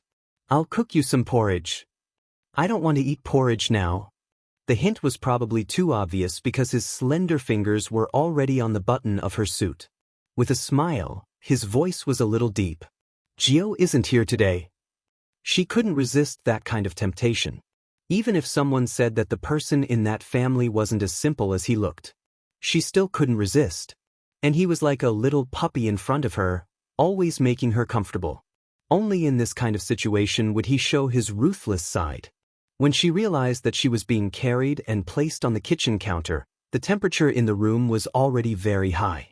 Everything seemed to be indescribable. Only her heartbeat could be heard, and the feeling that she couldn't control it anymore. She didn't even have time to ask where he went today. She was brought into the entanglement of his whole body. Probably because the two of them didn't know each other through dating. Hence, even now, sometimes she still couldn't let go. But the person younger than her didn't allow her to let go. He always thought of ways to make her lose her calmness. The sound of the button falling on the floor was very loud. This always made people feel ashamed. When the numbness hit her, she felt that the person was ridiculously mature. How could he be a little puppy? It was probably because the first time they met, the impression was too deep. She picked him up and brought him home. He was raised by her at home. It was as if it had naturally become her possession. From the time they met to the time they got married, it had only been 3 days. She had never asked if he was willing. Now that her daughter was already 4.5 years old, it seemed a little inappropriate to ask such a question again. But why was the person in front of her getting younger? On the other hand, she was already 3 years older than him. She was about to get old. She didn't know why, but he didn't seem to see it. Was it because young people had more needs? Thinking of this, it was inevitable that his thoughts would drift. He was unhappy that she wasn't paying attention. He bent down and bit her collarbone. "Mrs. Bow, is it because the temptation outside is too great that you can't even pay attention when you go home?" Shouldn't she be the one asking him this? He was still a graduate student. She had seen how hot the girls in the university were when she had driven to pick him up the last time. Those people didn't seem to mind that her Geo was still on top of his head. They say men with children are more attractive. Others said that it was impossible for him to have a child at his age. He really didn't look like a father. She still remembered the big and small pair sitting on the steps of the university, looking at her with the same expression. Their faces were full of pity, as if she would be a heinous villain if she stood them up again. 80% of Geo's personality was inherited from him. She also knew that when those hot girls from the university saw her picking him up, they thought she was his sister. However, she had never told him about this. After all, young graduate students were more likable. But he seemed to be very busy recently, looking at the face in front of him that was obviously not in the right state. Mr. Bow narrowed his eyes and the strength in his hands increased. She still wanted to struggle. "Don't, clothes, there are many of these clothes at home." When their breaths were really hot. It was still snowing outside. In the darkness, only their body temperature kept rising. Her entire body was covered in a thin layer of sweat after being tortured by him. He pushed her long hair away from her face and allowed her hands to wrap around his neck. His gaze was as deep as the night outside. Honestly speaking, when would his wife stop thinking about age? He was younger than her and it wasn't something he wanted. But in her eyes, he always seemed to be different. Mr. Bow laughed in a low voice and carried the exhausted beauty up horizontally. He returned to his little puppy image. The weather outside only cleared up the next day. When the sun shone down, everything seemed to be full of life. The European-style courtyard was always trimmed beautifully. There would definitely be lawns and trees. There would also be a white fence. There were green plants climbing on one side of the wall. Along with the sunlight, they formed fragmented silhouettes. Chi Nemo stretched out his hand to block, but he still felt that it was dazzling. This made him look down instinctively. He didn't expect to see a white and tender sleeping face. When a certain little tiger slept, she really looked like a little angel. Her eyelashes were very black and long. Each of them was distinct. When they fell down, they could even fall on her face. Her cheeks were chubby. Her mouth was slightly open and she bit her thumb. She was very mischievous as she moved her thumb. Not only that, one of her hands was placed on his waist. She looked as though she was protecting him. Chi Nemo took a deep breath. Did this little tiger think that she was taller than him? Was that why she was hugging him like this? After calming his expression, he wanted to lift the small blanket on them and get off the bed. But the moment his fingers moved, he heard her call, "Momo." She didn't wake up. She had called out Momo unintentionally. Maybe she had dreamed of something. But that soft and childish voice made Chi Mo's heart soften, which he shouldn't have. He didn't wake her up. Instead, he stretched out his hand and placed it on her forehead. The two of them were very close to each other. They could touch each other just by raising their hands. For Chin-mo, he had never been so close to someone of the same age. After testing the other party's temperature, he turned his face away. He didn't know why he fell asleep in such a position last night. No matter what, he couldn't let this little tiger know. It was a pity for our young Master Chin. Before he got to know a certain little tiger, young Master Chin never knew what a dark history was. But now, when he thought of the difference in their height, the fact that he was carried out of the bathtub by a little tiger yesterday, and the fact that the other party had seen him as a girl because of his appearance, Chin-mo couldn't help but narrow his eyes. When he got up, he felt that his throat was a little uncomfortable. He loosened the collar of his pajamas and planned to wash up. Chapter 1426. Together? Chin-mo's frown deepened when he heard this. He turned his head and saw the little tiger climbing up from the bed. She bent her legs and held onto her little keyboard with one hand. She was rubbing her eyes with the other. She looked like she was about to jump down. Chin-mo didn't want to take a deep breath anymore. Instead, he reminded her calmly, "Little Bojio, you're a girl and I'm a boy. Tell me, how are you going to pee with me?" That tone was definitely not too happy. Bojio sobered up instantly. She paused her claws and smiled. "I forgot again. Momo, don't be angry. I know how to whistle. I can stand outside the door and whistle for you." Chin-mo turned his head and smiled coldly. Then he stuffed her into the blanket and said, "Stay here." What a joke. Someone was whistling outside. Who could come out easily? He had also said that the only reason he could tolerate this little tiger was because she would listen to whatever he said. When Chin-mo finished washing up and came out, Bojio was still on the bed. She was probably too bored from waiting and was doing somersaults. When she saw that he was done, she rolled like a tiger and straightened her body. Chin-mo didn't have extra slippers here, so he let her wear his. At first, he didn't want to care so much about her. After this person entered the bathroom, she lowered her head and started to wash her face. Chin-mo pulled her back. He lowered his head and rolled up her sleeves in a few seconds. It was purely because he couldn't stand this idiot's actions. However, Bojio realized something. Little Princess Chin's throat seemed to be uncomfortable. She couldn't have infected him, could she? As she was thinking about this, Bojio wasn't very serious when she was washing up. She casually washed her face and ran to the study table. She remembered that the little princess had placed the medicine box here last night. At this moment, Bojio didn't recognize any medicine. Moreover, it was written in Chinese characters. She couldn't understand it, but she recognized the picture printed on it. Based on her good memory, she recognized the box that the little princess had fed her yesterday. Yesterday, her throat didn't hurt so much after eating this lozenges. After taking it out, he carefully dismantled one pill. Chin-mo saw the little tiger's actions but didn't pay much attention to it. He even felt that this little tiger was finally not stupid and knew how to find medicine for itself. But in the next second, Chin-mo froze. That was because the little tiger used its height advantage to lift his chin and stuff a pill into his mouth. It was slightly sweet with a hint of bitterness. The taste of Chinese herbal medicine spread from the tip of his tongue. Chin-mo's eyes widened. Not because of anything else, but after that person fed him the pills. She even rubbed his head and said, "Good boy, it's not bitter." As a boy, was he afraid of hardship? Besides, little Bojio, what kind of position are you in?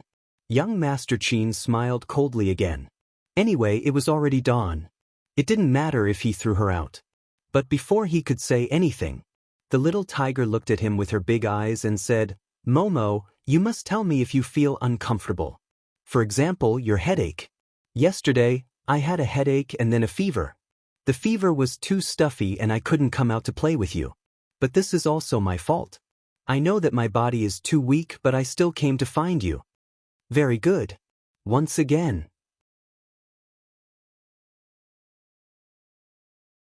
Chapter 1427. Chin-mo looked at her. This was the first time he wanted to refute someone so seriously. "Little Bojio, Bo-jio scratched her ears. She wanted to touch his head, but the little princess didn't seem to like it. Hence, she could only retract her hand. Chinamo said coldly, "I'm not weak. Remember this." "Okay, you're not weak. But I don't want you to get sick," Bo-jio said logically. "It's so uncomfortable to be sick. Not only do you have to take medicine, you can't go out and play. You can't eat meat either. You can only eat porridge and vegetables. It's so painful. If you get sick like this, my heart will definitely ache." Hearing this, Chinmo's gaze paused. He looked at the fierce little face under the morning sun.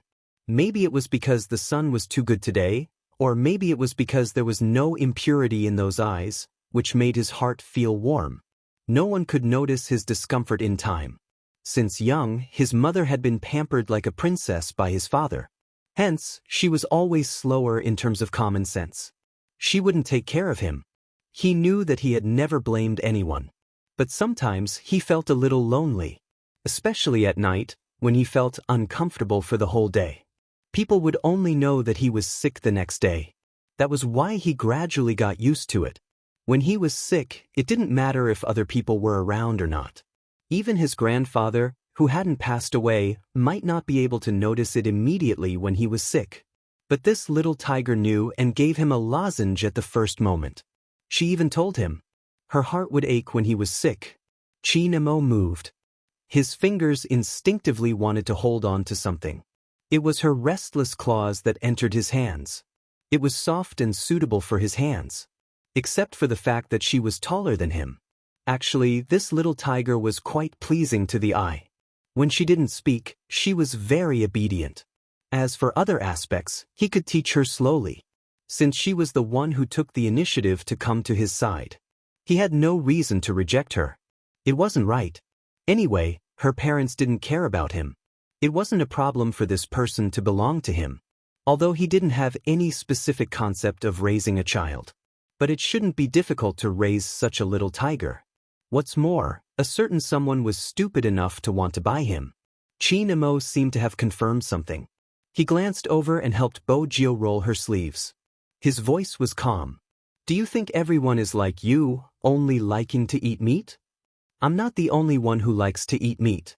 Take another 10 steps and you will see the red-haired little William. He likes to eat meat too, but he's afraid of me. Every time he makes a turkey at home, he would offer some to me. His face would always be red."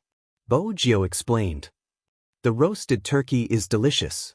Chinamo raised his eyebrows and singled out the name without changing his expression. "Little William? Yes, it's nearby. We even made an appointment to eat hamburgers together. Now we can only wait for my cold to recover." Bo-jio was busy explaining things to little Princess Chin. She didn't realize that Chinmo's gaze was different from before. Previously, he had given himself a set environment. She thought she had no one to turn to but him. Now, it seemed that this was not the case at all. Also, the name William would only be given to a boy.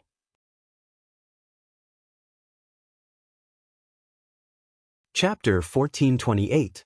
Chin-mo narrowed his eyes. He was as cold as a prince. "When are you guys meeting?" "The day after tomorrow." Bo-jio told her little princess everything she knew. Chin-mo seemed to see the desire in her eyes to go out to eat hamburgers.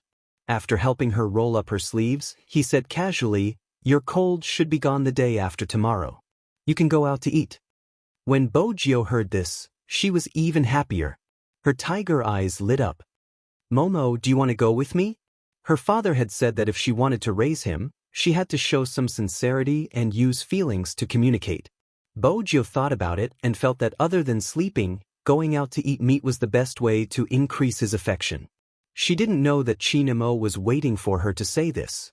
He smiled. He agreed? Bo-jio blinked. She didn't dare to believe it. After all, Momo had rejected her last night. He had wanted to throw her out of the window. Why was he different today? As expected, her father's words were true. A good night's sleep can increase feelings. Bo-jio was happy for a while. When she came back to her senses, she realized that little Princess Chin was wiping her hands. She seemed to have become cleaner after being by his side. This was probably what her father had taught her before: you get stained by the company you keep. When she was young, Bo Jio had a strong comprehension ability. That was why Qin Emo would always have a headache trying to correct her understanding of Chinese characters. The young golden-haired butler was already prepared to send Miss Jio back to the other side as soon as he arrived. After all, he had overheard his young master using a restrained voice to say, "Little Bo Jio." He didn't expect that. Not only did his young master not allow him to send her back. After breakfast was served, he naturally peeled an egg for Miss Jio, who was sitting opposite him. The most difficult thing to accept was, he even blew on the bowl of porridge beside his hand and pushed it to the opposite side. Wait a minute. The butler started to recall the energetic Chinese culture he had learned about on the internet. The main characters didn't seem like they would do this. His young master didn't seem like he was taking care of someone his age. Instead, he seemed like he was raising a child. No, that wasn't right. He was more meticulous than raising a child. There was a rule in raising a child here. It was to cultivate the child's ability to take care of himself. Things like peeling eggs and blowing on porridge to cool down would never happen here. He didn't know if he had accidentally failed to control his rich expression. Young master, who was eating the soup dumplings, looked up and glanced at him. The golden-haired butler shivered and immediately stood up with the tray, assuming a standard standing posture. Qin Emo retracted his gaze and lowered his head to take another bite of the xiaolongbao on the bamboo chopsticks. It had been a long time since Bo Jio had such a scrumptious breakfast. However, there was something she was ashamed of. She preferred to eat with a spoon and didn't have many chances to use chopsticks. Therefore, when she reached for the soup dumplings with her chopsticks, her movements were a little clumsy. The clip fell off. The clip fell off the second time. For the third time, little Tiger Bo simply poked it with her chopsticks. After she poked it up, she howled and placed it all in her mouth.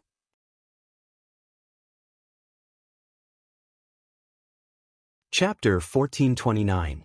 Little Tiger Bo felt so happy that she was about to fly. She wanted to use the chopsticks to poke the second dumpling. However, little Princess Qin stopped her. Chopsticks aren't used like this. The voice was calm. Then he reached out and held her hand. Then he started to teach her how to hold it. Bo Jio tilted her head and looked at his posture. She moved the chopsticks in her hand downwards and held them again. Her hands were still a little small. It was still too slow for her to hold things like this. But when she looked at the little princess again, her hand holding the chopsticks was beautiful and accurate. It seemed like it wasn't because of the chopsticks. Bo Jio grabbed her hair.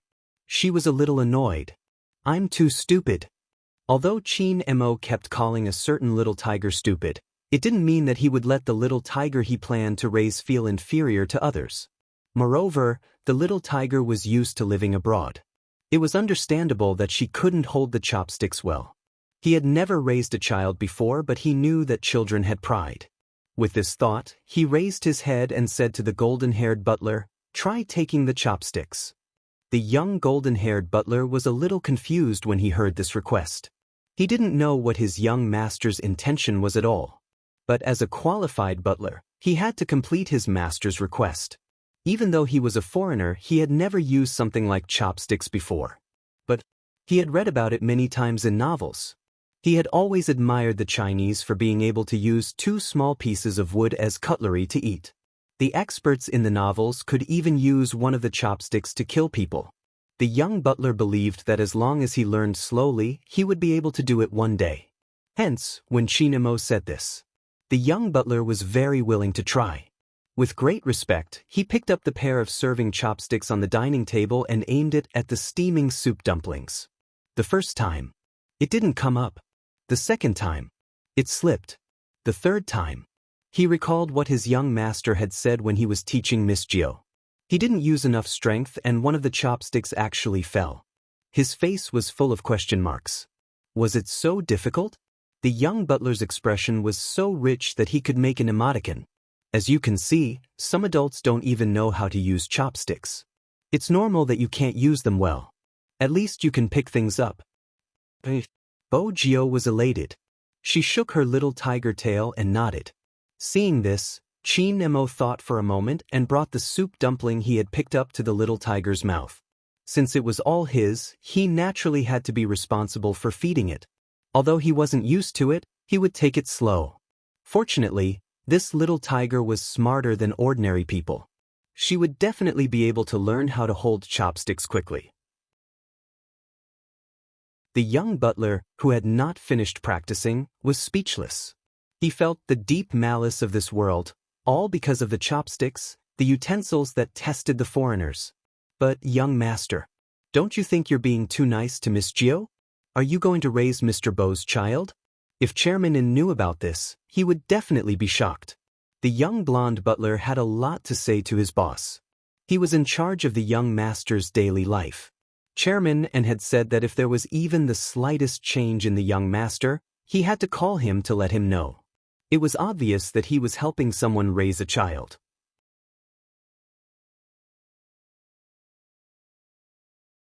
Chapter 1430. Before the golden-haired butler could make the call to inform him, he was called to the study by the young master who had finished breakfast. Their young master was really like a character in a martial arts novel. How could a child be interested in the 4 arts from a young age? Their young master was one. The study was separate and there were also ink, paper, and inkstones that would only be used in ancient China. The golden-haired butler deeply felt that he had made the right decision to come to the In family. Those book friends didn't understand what it felt like to have a real-life expert bring in. Their young master was definitely a legendary expert. However, the golden-haired butler didn't know why his young master was looking for him at this time. The only thing he could think of was that his young master would definitely warn him not to say anything he shouldn't say. Don't ask him why he knew. That was how online novels were written. However, Chi Nemo didn't say this. Instead, he asked, "Do you have any experience raising children?" The golden-haired butler. Chi Nemo raised his eyebrows. The golden-haired butler straightened his posture and temporarily treated it as the young master asking him for advice. In the West, when raising children, we pay special attention to one thing. We have to cultivate the child's independence. After saying that, he observed the young master's expression. He seemed quite satisfied. He continued, for example, "It's better to let the child do it himself." When Chi Nemo heard this, he looked up. "May I ask, how old are you this year?" "Young man, I'm 24, the golden-haired butler said in English. After Chi Nemo heard this, he put down the notebook in his hand. 24 years old shouldn't be married yet. I've read Western books. It seems like you have no experience in teaching children." So, the golden-haired butler didn't quite understand this sentence. Chi Nemo seemed to be specifying some plan and said to himself, "You still have to feed the baby tiger." The golden-haired butler. "Young master, since you have already decided, why are you asking me? What's more, the baby tiger is still young. You are the same age. Also, change my breakfast to milk in the future." When Chi Nemo said this, there was no expression on his little face. The golden-haired butler was confused. "Young master, I thought you didn't like milk?" Chairman In had even specifically mentioned this point in the kitchen. The young master had a preference for Chinese food and did not like milk with its fishy smell and foam. He rarely drank it. Why did they suddenly want to change breakfast? Chi Nemo's fingers paused when he heard the butler's question. What else could it be? 3 centimeters. "Young master?" The golden-haired butler glanced sideways and asked again. Chi Nemo's expression was calm. "From today onwards, I like it." The golden-haired butler was speechless. He thought that his young master was really unpredictable. Just at this moment, he suddenly heard a cute little voice with the aura of a tiger. "Momo!" The young golden-haired butler turned his head, and sure enough, it was Miss Gio. Chi Nemo saw the little tiger walking over with hot water in her paws. He raised his eyes and gave the blonde butler a look. The golden-haired butler did this very well. His eyes lit up as soon as he saw it. His comprehension ability was very strong. No, he had a stomach full of things to tell Chairman In. He had to calm down and summarize. Bo Gio, who was in the study room, still didn't know what had happened. She wagged her little tail and watched as her little princess drank the hot water she brought over. His heart was filled with boundless satisfaction. Yesterday, Momo didn't drink the food she brought over. Today, she didn't resist. This was a good sign. She believed that soon, her little princess would agree to buy herself to her. She was so happy. Nemo drank the hot water in the cup and his throat felt much better. Then, he looked at the little tiger wagging her tail in front of him. He completely rejected the young butler's suggestion. The little tiger already knew how to take care of him. She didn't need to cultivate any independence. However, there was one thing that didn't develop according to Chinmo's plan. After the little tiger watched him drink the medicine, she suggested going home. She wagged her tail and said, "Mommy is back. She must be pestered by Dad again. I have to go and act cute. Otherwise, Mommy will be worried." He knew that what the little tiger said was right. But his original plan was to teach her how to write. In this case, he could only stay in the study room. Chin-mo told himself that it wasn't a big deal. In fact, it would be quieter. Bo-jio saw the little princess agree. Then, she stood beside the study table and picked up the brush on the table. She looked at his face, which was half hidden in the light. He seemed to need someone to hug him. As Bo-jio thought about this, she couldn't control herself. She used a little more force and hugged him. However, the brush fell and the other end successfully scratched Chinmo's face. There was a second of awkwardness. Bo-jio started to realize that she was too rough. She reached out her claws to scratch her ears. Her little princess would definitely call her name again. Unexpectedly, that person just glanced at her.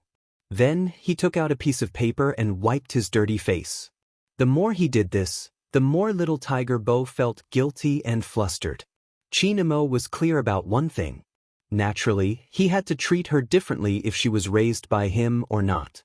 If he raised her, he had to teach her slowly. "Don't rush over like this in the future." Bo-jio nodded and said, "Momo, can you not practice your calligraphy first?" After Chin-mo wiped his face clean, he gave off the feeling of a little prince. Bo-jio held his hand. "I want to bring you to meet my parents. You took care of me for the whole night yesterday. I have to tell my dad." This was a historic development. She still had to learn from her dad about what to do next. Chin-mo paused when he heard her words. He thought that she would definitely come often in the future. From an etiquette point of view, he should indeed greet Uncle Bo and the others. If Grandpa were to find out about this, he would definitely laugh at him again. After all, when had his grandson ever taken the initiative to visit anyone? Now, he was convinced by the little tiger's words. It was really a miracle. But today, Chin-mo really didn't want to stay in the study alone. In the past, he didn't think that there was anything wrong with this. It was probably because there was a little tiger beside him. Suddenly, without her, the study became very cold and cheerless. After finding a reason to convince himself, young Master Chin tidied up. Young Master Chin packed up and took out his own down jacket with a furry collar. He covered the little tiger with it. At this moment, Bo-jio didn't feel any pressure wearing Chinmo's clothes.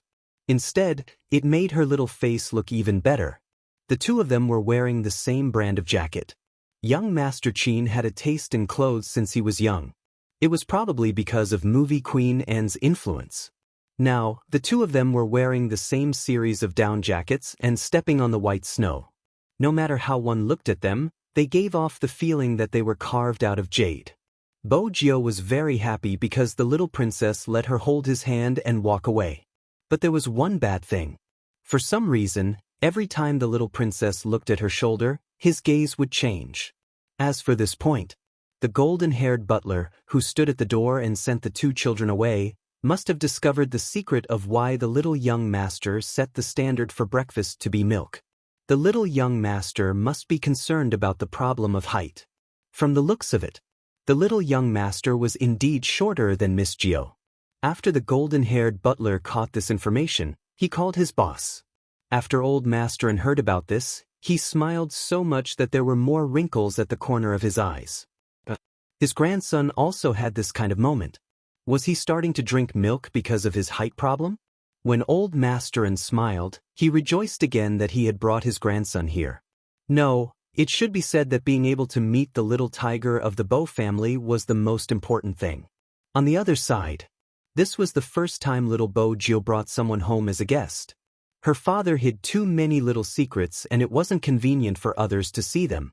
As the little tyrant of the area, those people couldn't understand why she liked the little keyboard.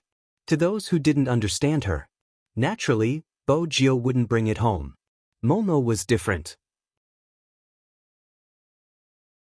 She knew that the little keyboard was very important to her. She even wiped it for her and let her hug it. Anyway, how did little Tiger Bo see her little princess now? Mr. Bo didn't expect that his Lord Gio would bring young Master Chin from across the street to freeload. He had originally set up the image of a man who relied on women. After seeing Chinamo, he raised his eyebrows lazily. Chinamo was a smart person. He thought of the adult he saw at home and the adult who was wearing a headband on his head and dressed like a student. He called out calmly, "Uncle Bo." Mr. Bo smiled. "Good boy." This little devil from the Chin family was really interesting. But no matter how interesting he was, he would probably fall into the hands of his Lord Gio. He knew very well that when his little ninth master wanted something, his passion could melt a person's heart. He could do whatever he wanted. Mr. Bo invited them to sit down elegantly. Mrs. Bo was wearing a business suit and a pair of black high heels. It seemed like she was going out. However, when she saw her daughter, the coldness in her eyes melted. She bent down and carried her daughter up. Was Gio obedient today? Mrs. Bo looked at Mrs. Bo. Yes, Bo Gio promised obediently. I wasn't naughty at all. Mrs. Bo smiled lightly and pinched her nose. When she saw Chinamo standing on the other side, a hint of surprise flashed past her eyes. Her Gio would never bring little children home. This was the first one. Moreover, he had Chinese blood in him. Mrs. Bo was a businessman. She had seen many different kinds of people. But no child could be more outstanding than the little boy in front of her. It would remind her of the ancient poems she had learned before she went abroad. A bandit prince standing gracefully. He was young but noble.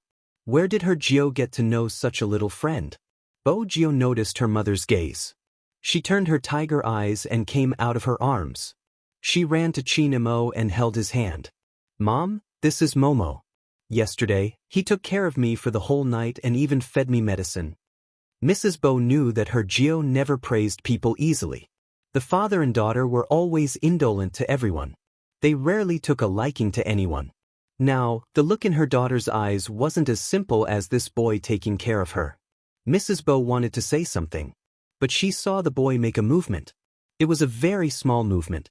He just stretched out his hand to help her Gio pull up her sleeves. Her Gio had been smart since she was young. Her memory was different from other children.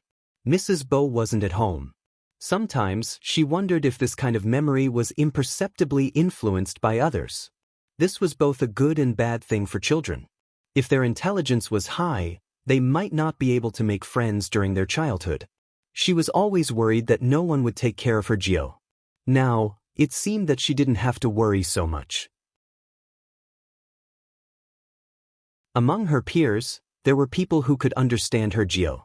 It seemed that not only did they understand her, they even did the job of a mother.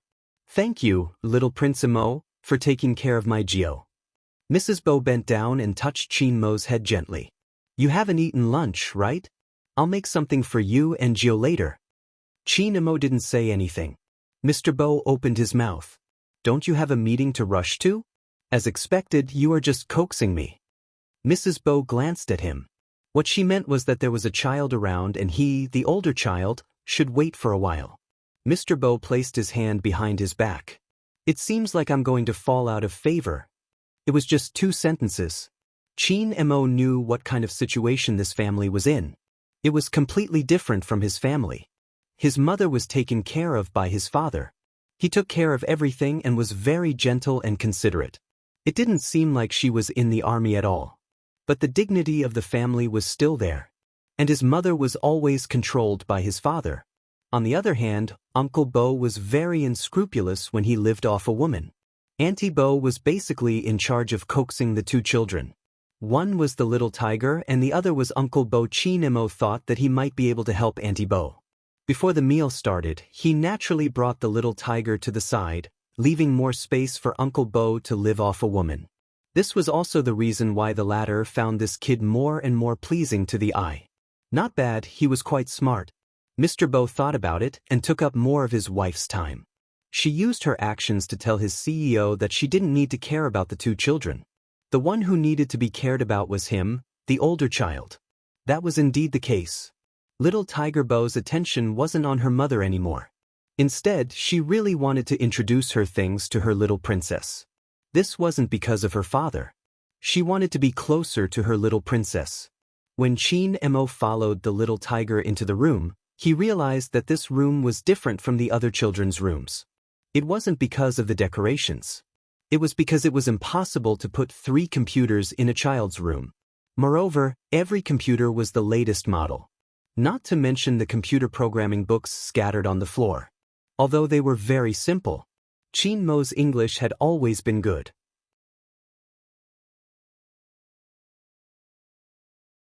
Chapter 1431. Momo sit. After saying this, little Tiger Bo glanced at her room. In the past, she didn't think much of it. But now, when she looked at it again, it was nothing compared to the little princess's room. Hence, the little tiger wagged her tail and explained forcefully, "I usually like to clean, but I caught a cold yesterday and couldn't clean. The room is messy. Why don't you sit on my lap?" After saying this, she patted her leg.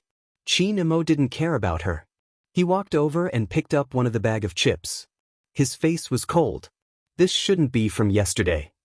Little Tiger Bo, who was exposed, started to change the topic. "Momo, let me introduce my pets to you. This is Little Silver number 1. This is Little Silver number 2. They were all computers." Chin Mo glanced over. He knew that the child needed to be coaxed, so his praise was rather perfunctory. Not bad names. If the computer had sentience, it would definitely jump out and ask the little prince what was so good about Little Silver number 1 and Little Silver number 2.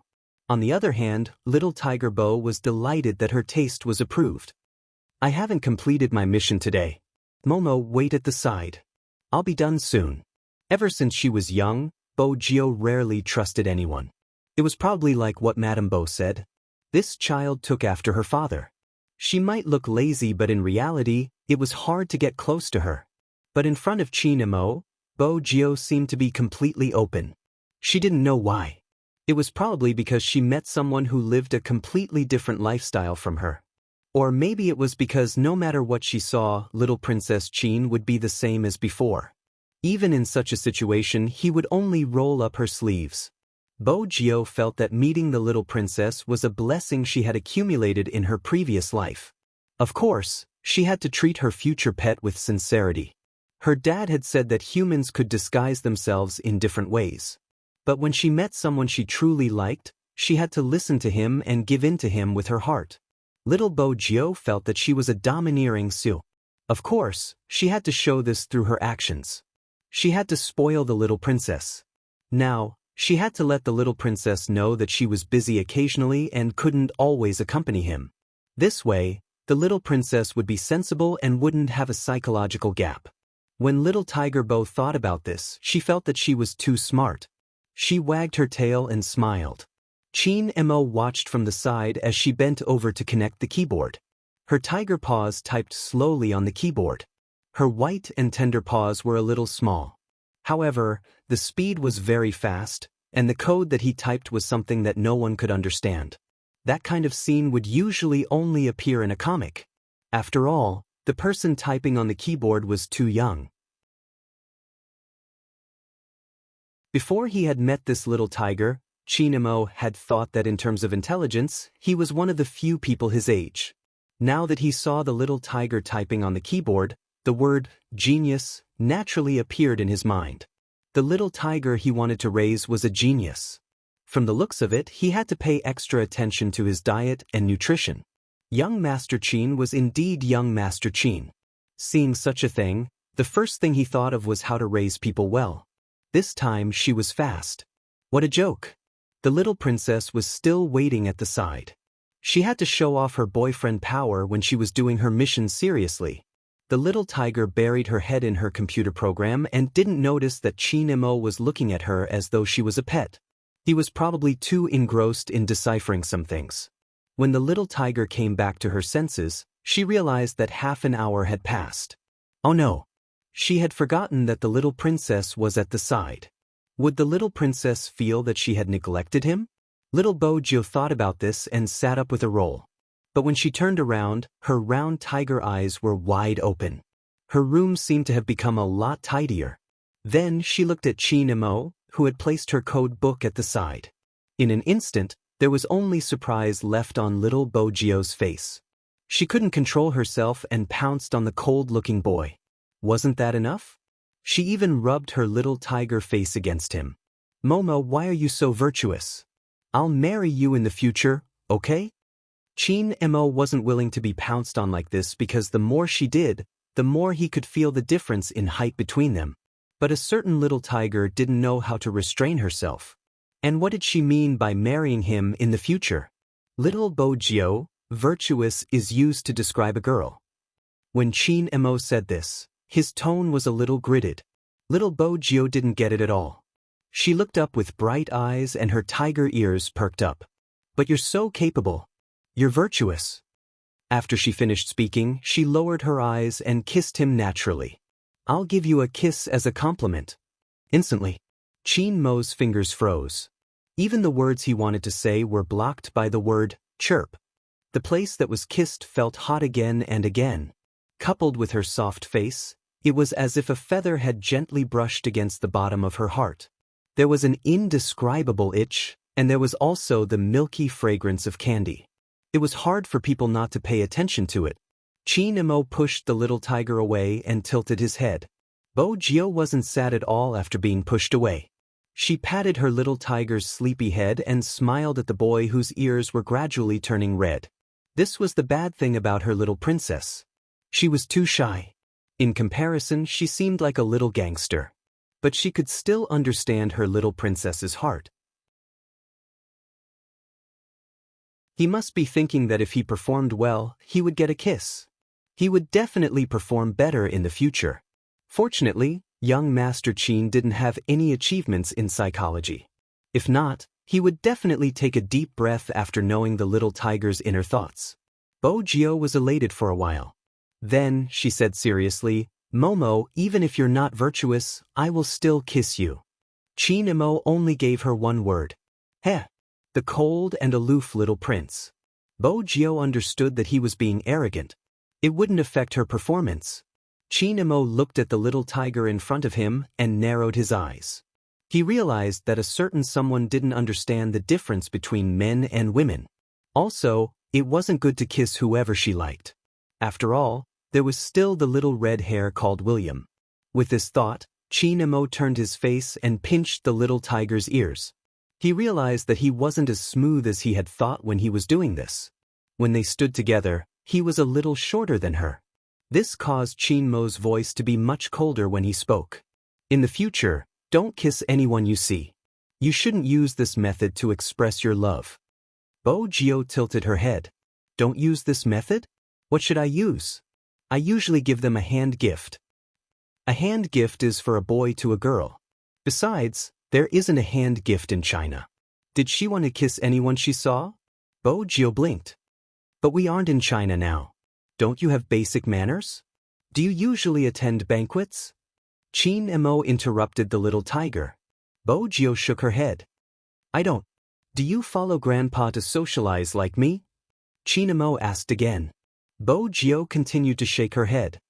Then why do you have to give them a hand gift? Chin-mo added. If you give them a hand gift, it will only make people feel greasy. All right, Bojo didn't want to be treated as a greasy uncle. She was so cute. Then I won't kiss them. The little tiger said obediently, but in reality, her little face was still mischievous. Chin-mo was used to it. His expression was as cold as before. He didn't say anything else. Raising a child wasn't something that could be done in a day. Moreover, he was raising a little tiger. Some habits had to be corrected slowly. Little Tiger Bo suddenly seemed to have thought of something. She pulled her little princess's hand over and opened one of the computers. One of her little hands moved as though she was modifying some program. Even though Qin Mo's intelligence was high, he was still lacking when it came to computers. He couldn't understand what the little tiger was doing. He could only see his name flashing. Then, a certain someone's tail wagged twice. Momo, use the mouse to play this game. It's very fun. It will take less than a minute.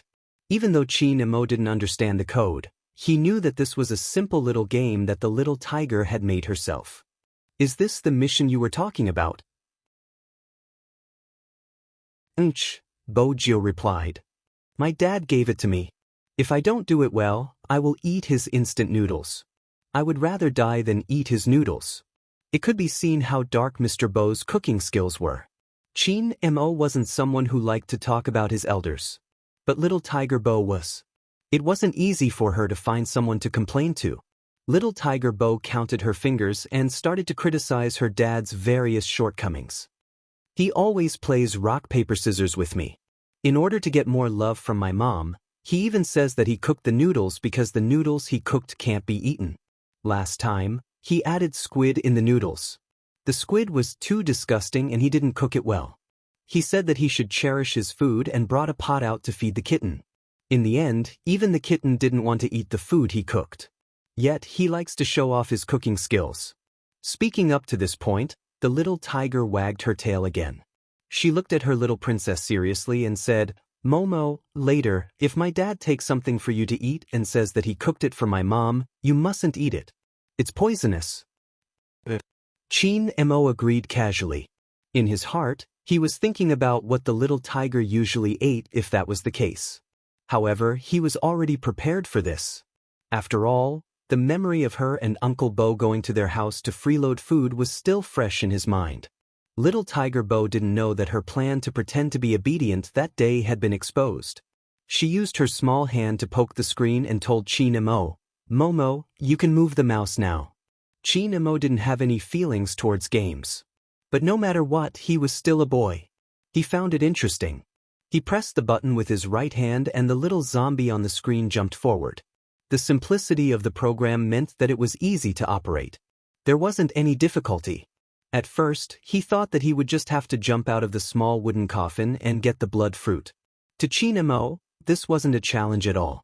Unexpectedly, when the little zombie he was controlling received the blood fruit, a line of words suddenly appeared on the screen. Congratulations to my little Prince Momo for successfully passing the level. I'll give myself to you. Chirp. Then, on the screen, the special effect of the stars spread out.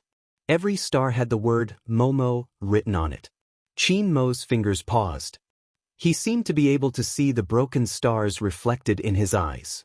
He had to admit that the little tiger was very good at making people happy. But the program in the game was written a long time ago. Just now, you just changed it to my name, right?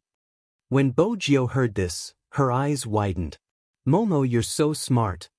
Qin Mo didn't say anything. If this program was written a long time ago, what was the previous name? Bojio didn't realize that the little princess beside her was a very possessive person. She was still asking for praise. Am I very good? Qin Mo retracted his gaze and replied faintly, Emich? That was it? Little Tiger Bo thought that after the little princess played the game, he would agree to be her pet. She had called her father and told him about this. Her father said that this was a strategy. Why didn't this strategy work at all? This was the first time she allowed someone to play the game she made. She didn't feel any sense of accomplishment at all. In the past, she had always given herself to her and wrote her name. She had never changed her name to someone else's before. Also, the game she made was quite fun. At the start, she could clearly see the smile on the little princess's face. But that smile didn't last for long before it gradually disappeared. In the end, it became much colder. It seemed like she couldn't listen to her father for some things. Her boss's style was too bold. This wasn't good. It didn't match her reserved image. She had to be self-reliant so that the little princess could accept her as soon as possible. Little Bojio redefined her position. Forgive me for not knowing that her little Princess Qin only had one thought in his mind. That was the day after tomorrow. He wanted to meet the Mr. William that the little tiger had mentioned. After all, he didn't like this kind of person who enjoyed the benefits he deserved one step ahead of him. In short, this was a perfect misunderstanding. On the other hand, little William, who had just jumped off the school bus, sneezed loudly twice. Then he turned his head and looked behind him. For some reason, he felt a chill at the back of his neck. This must be his illusion. Little William rubbed the tip of his nose. He had golden hair and blue eyes. In addition, he was originally a foreigner, so he always looked a little unrestrained. Tomorrow, he would be able to go out with Gio to eat hamburgers. This time, he must ask his father for some money. If not, he wouldn't have enough to eat. But recently, he heard that a Chinese kid had moved into this area. It was rumored in their school that he was good-looking and looked like a little prince. He wasn't bragging. With him around, who would dare to call themselves a little prince?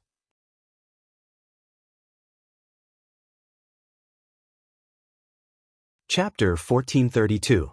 At that time, little William did not realize how naive his thoughts were. He waited until the next day. Little Tiger Bo had always liked to eat hamburgers. In addition, he rarely went out. This time, he was going out with the little princess. No matter how he thought about it, he was excited. She climbed Chin Mo's wall before the sun rose. Unfortunately, after being discovered, little Princess Chin didn't talk to her for an hour. Bo Gio caressed the bridge of her nose, walking 2 rounds beside him. In the end, Chin Mo heard someone's stomach rumbling. He frowned. "Come over." Bo Gio was standing by the side of the bed. When she heard the little princess's words, she moved closer. Chin Mo helped her take off her hat before asking, "Do you know your mistake?" Bo Gio blinked. "I know." Looking at that expression, it was impossible for him to know. Chin Mo wanted to ask his family to put a few more potted plants outside. He wanted to see how she was going to do those dangerous things with all these things in front of him. Little Tiger Bo was still immersed in the excitement of going out to eat hamburgers. She couldn't understand little Princess Chin's thoughts at all. But then she was glad again. Because little Princess Chin took a piece of cake out of nowhere and put it in her mouth. Delicious. The outside was crispy, but the inside was soft with a hint of sweetness. It wasn't like the snacks she had eaten before. It looked like it was made in China. Ever since she was young, little Tiger Bo had always been interested in local food. She glanced over with her round eyes. She wanted to eat a second one, but she became reserved. Chin Mo could tell what the little tiger was thinking. He smiled and looked at her obedient look. He pinched another piece and placed it in her mouth. His voice was cold. "Remember to eat breakfast in the future." Little Tiger Bo nodded perfunctorily. Her attention was focused on the delicacy. "Momo, what is this pastry called?" Chin Mo paused. It was obvious that he didn't want to say the name. However, little Tiger Bo didn't seem to have any intention of giving up after eating 3. As he wiped his hands, he spat out 3 words, "Wife cake." "Wife biscuits? What does wife mean?" At this moment, her vocabulary was still limited. The main reason was that Mr. Bo never addressed his wife as his wife at home. He always called her Mrs. Bo. Hence, until now, little Tiger Bo had never come into contact with this term. However, little Tiger Bo didn't want the little princess she wanted to buy to think that she was uncultured. Therefore, she tried her best to make her face look as calm as possible. In her heart, however, she was thinking that when she returned home, she would have to ask her father what his wife meant. Actually, the reason why Chin Mo didn't want to say it wasn't just because of the name. It was the story behind it. It had to be said that this was also because it was Chin Mo. Other people at his age might not know that there was a story behind the wife cake. This was inseparable from his family's upbringing. Old Master Chin, who had passed away, was the founding general of the country. When he had taught Chin Mo, many things had been imperceptibly influenced. Every object had an allusion to it. This was not something that every general could do. But for the 1,000-year inheritance of a great country, Old Master Chin valued him very much. Over time, Chin Mo had read countless books. When Old Master Chin was still alive, every time he saw little Chin Mo sitting at the desk reading, he would let him go out to play. At that time, Chin Mo was still wearing camouflage clothes, which was different from what he was wearing here. He gave people the feeling of a little man. He only told old Master Qin that after training, he liked to read books. Many people were lamenting that the Qin family had such a child, which was simply used as a benchmark. That was indeed the case. There was one thing that the young butler was right about. Their young master had the temperament of a young master from an ancient aristocratic family, just like a royal family. Indeed, that was right. In the modern world, there were many outstanding children. But the cultivation of an aura definitely didn't rely solely on the accumulation of money. Especially this kind of ancient nobility. It depended on one's character, upbringing, and everything that one had absorbed. Qin Mo was such an existence. He watched as the little tiger beside him ate the wife cake. A string of illusion appeared in his mind. Fortunately, the little tiger didn't know the meaning of a boy giving a girl a wife cake to eat. Otherwise, who knew what else she would do? Even if she raised her as her own. But the indifferent young Master Qin still wasn't used to being kissed like this. After all, he only wanted to raise the little tiger, not marry her. Bo Jiu didn't know what the little princess was thinking.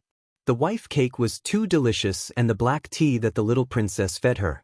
Accidentally, she ate 6 pieces. When she wanted to eat more, Qin Mo frowned. Qin Mo frowned and took the tray to the side. Eating too much sweets wasn't good for her teeth. This idiot really didn't know anything. Qin Mo now understood the helplessness of raising a child. There was nothing left to eat. Little Tiger Bo patted her clothes and stood up. Today, Bo Jiu didn't wear her pajamas. Instead, she wore a pure white sweater and the black down jacket that Qin Mo had given her yesterday. It matched Qin Mo's current attire. Qin Mo was very satisfied with this. After they went out, he was worried that the little tiger would feel cold. He took off the scarf around his neck and wanted to wrap it around the little tiger. It was also at this moment. The awkward moment came. He was shorter than her. Although he didn't need to stand on his tiptoes this time. Young Master Qin still raised his eyebrows. His expression didn't change, but his tone was very calm. Don't drink milk for breakfast in the future. After Bo Jiu's little face was wrapped by the scarf, her round tiger eyes seemed even brighter. It was very attractive, but she didn't understand why the little princess didn't allow her to drink milk. Qin Mo saw the confusion on her little face. He said calmly, "From tomorrow onwards, I will ask the butler to send you porridge in the morning. There will also be soup dumplings made at home. Don't you like to eat these?" Compared to milk, of course, soup dumplings were better. Bo Jiu really didn't expect her little princess to be so considerate. She stretched out her hand instinctively and hugged the boy's waist in front of her. "Momo, you are so good to me." Qin Mo's face heated up. He didn't know if it was because he had a selfish motive for sending this breakfast or because she hugged him again. The scene of 2 children hugging each other was still very eye-catching. Grandpa happened to go out late today. When he saw that his grandson was being hugged but he didn't push the other party away, the surprise in his eyes became even more obvious. He knew that his grandson treated the little tiger of the Bo family differently, but he didn't know that it was different to this extent. It had only been 3.5 days and he had already become so good? Was his grandson's cold and aloof persona about to crumble? But this was also good. The friends made when they were young were usually the most heartwarming. If Grandpa knew that his grandson wasn't making friends but was raising a child, he would definitely feel vexed. On the other hand, the golden-haired butler at the side felt that his young master was seriously making a plan to raise a child. It was really scary. Little Tiger Bo had a different view on this point. She didn't feel that she was being raised by her little princess. After all, her father had said that the person who made the decision financially was the one who raised the family. For example, her mother was the one who raised her and her father in their family. She had planned to pay the bill when she arrived at the hamburger shop. She had to show her family's financial resources to her little princess. Other than eating a lot of meat, this was Little Tiger Bo's goal. The Yin family didn't lack chauffeurs. This was the first time his grandson went out after he came overseas. Grandpa N's feelings were complicated. He was afraid that his grandson wouldn't like this place and would prefer to live in China, so he specially sent a Lincoln limousine. It had to be said that Grandpa N's style was very exaggerated when it came to pampering his grandson. On the other hand, when Chin Mo saw the limousine, he asked the chauffeur, who was wearing a tall hat, to change to another car. The limousine was too big. He sat in the back and couldn't carry the little tiger on his lap. This was what he had read in the book yesterday. It was best to carry the child on your lap when taking care of a child. That way, you would know that you valued her. Chin Mo thought for a moment. It was most convenient to sit in a car. He was shorter than her after all. Little Princess Chin was very concerned about his height, but he didn't show it. On the other hand, little Tiger Bo was a little surprised when she was carried in the car. Usually, she was the one who thought of ways to pounce on the little princess. It was really abnormal for the little princess to take the initiative to hug her.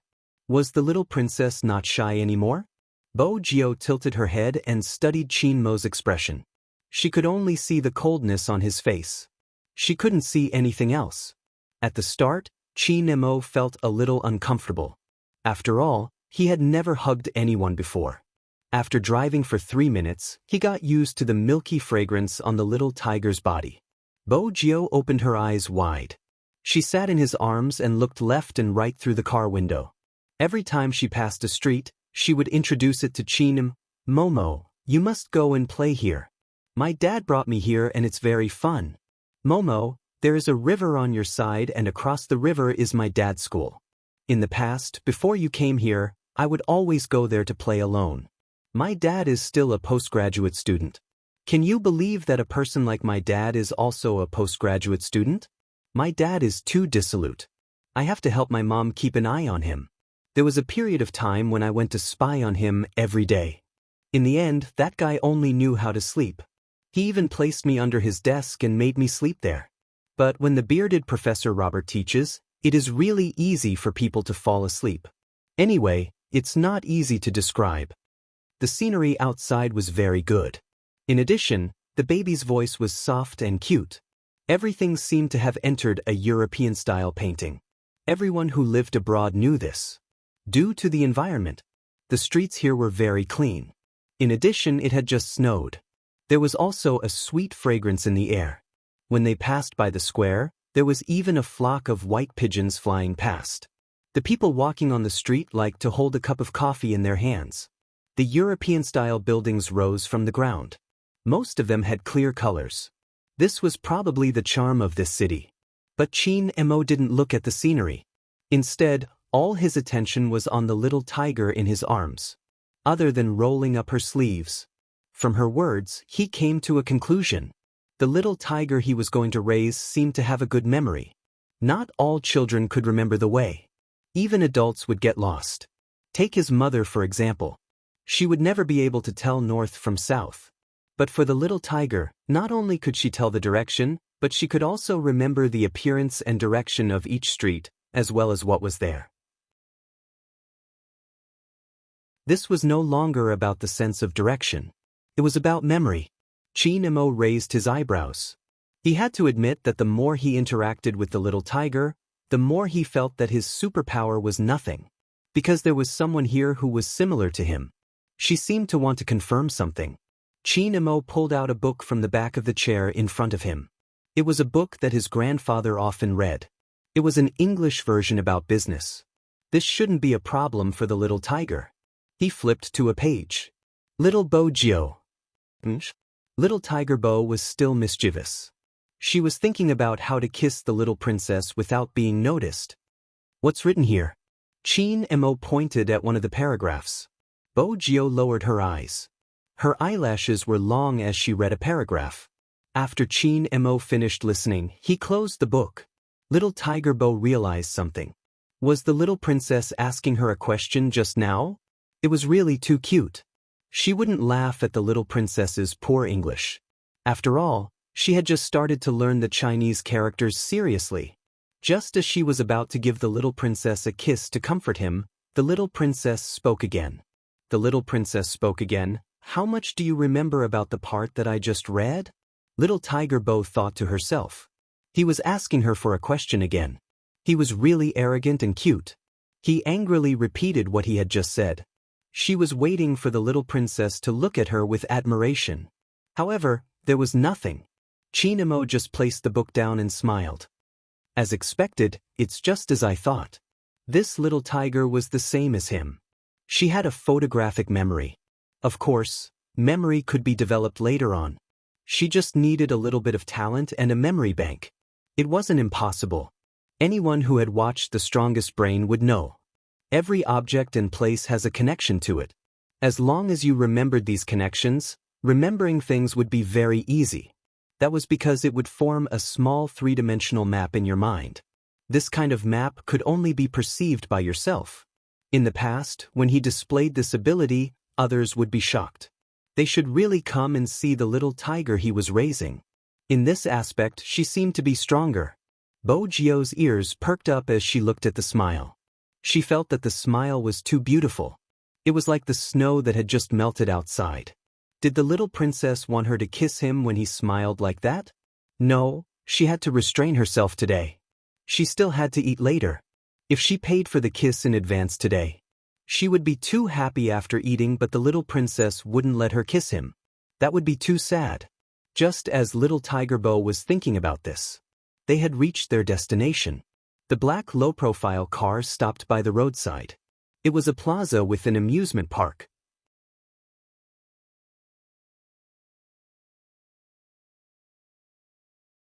Chapter 1433. Chin Mo and Bo Jio alighted the car one after another. Their attire wasn't outstanding, but it was because they were too cute, coupled with that pair of black eyes. Very quickly, some foreigners couldn't help but look over. After all, these two Asian kids were really too cute. Especially that little boy. Why was he so charismatic? After Chin Mo alighted, he didn't leave immediately. He didn't let the little tiger run around either. Instead, he lowered his lids and adjusted her down jacket. Then he helped her adjust her scarf. When the foreigners saw this scene, they felt that it was too loving. Did all Asian kids take care of people like this? Even though the driver, Old Wang, had lived here for a long time, he knew his young master well. When he was watching from the side, he wanted to record this scene with his phone and send it to Chairman. It was really unbelievable. It was even more unbelievable than young master carrying Miss Jio in the car. After all, young master had never served anyone before. Chin Mo didn't think much of it. Of course, he had to take good care of his own child. Besides, the weather outside was so cold. This little tiger had always been wearing her skin on her clothes. Either her sleeves weren't rolled up properly or her jacket wasn't zipped up. If he didn't care, who would? After Chin Mo surrounded them, he held the little tiger's hand. Bo Jio was overjoyed. She walked forward.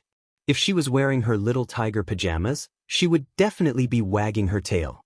Compared to the domestic ones, overseas amusement parks would have many clowns and magicians dressed in exaggerated clothes. But the children were all the same. They watched as people with all kinds of hair walked past them. Chin Mo brought the little tiger in his direction. Little William was wearing an orange coat and a Christmas wool hat. He had his hands in his pockets and was waiting at the agreed place. In his imagination, Jio should have appeared alone. Jio should have appeared alone. But what he didn't expect was, when he glanced up, he saw not only Jio but also someone he didn't know. And that person's appearance was outrageous. He had black eyes, black hair, and that face. Little William was an Asian. Similarly, he understood that Jio was also an Asian. Logically, Jio was also an Asian. Shouldn't she prefer Westerners? But when such a handsome man like him swayed in front of her, she did not have any reaction at all. Little William still remembered his first awakening of love. Originally, he had brought his subordinates to confess. He didn't expect Jio to think that he wanted to fight with her. In the end, he was beaten up. He was such a big guy, yet he was beaten. From then on, little William, who had a hero complex, admired Jio even more. Therefore, even in the face of such a face, he was not tempted. He was afraid that his Jio would be tempted. Little William seemed to have predicted something. He glared at Jio angrily. Sure enough, in her eyes, there was only this little demon from the east. How hateful! Little William sniffled. His nose was still red and he felt a little wronged. But he couldn't show it, especially in front of this little demon from the east. As little William thought about this, his gaze fell on Chin Emo. At the same time, Chin Emo had also noticed the red-haired Westerner when the little tiger had walked in this direction. But there was one thing that Chin Emo was concerned about. That is,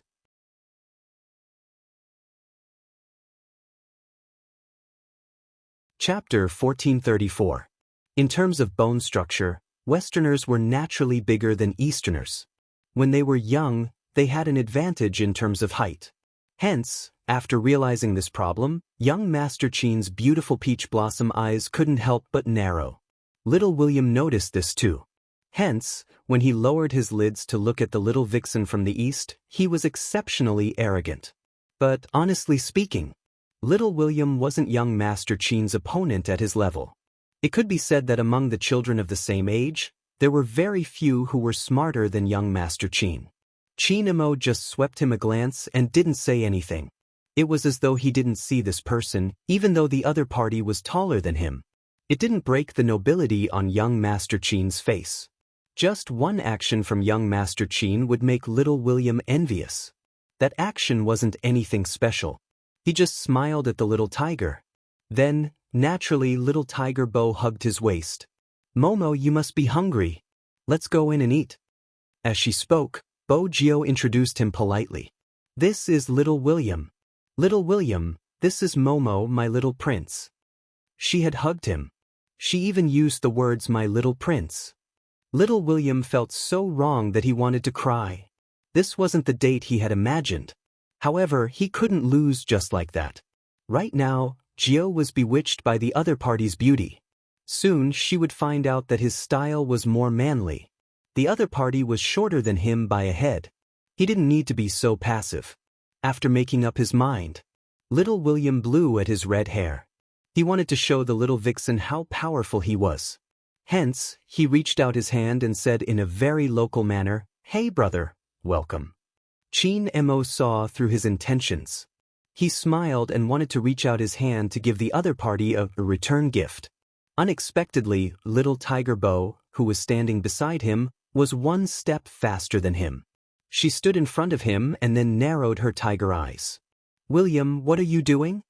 Little William's heart trembled. He was afraid that Gio would beat him up again. He exclaimed, "I want to shake hands with Momo." "I know you welcome him. There's no need to shake his hand. You're so strong. What if you hurt Momo?" Little Tiger Bo said seriously. Little William, who was despised for being too strong, tried his best to shrink back a little.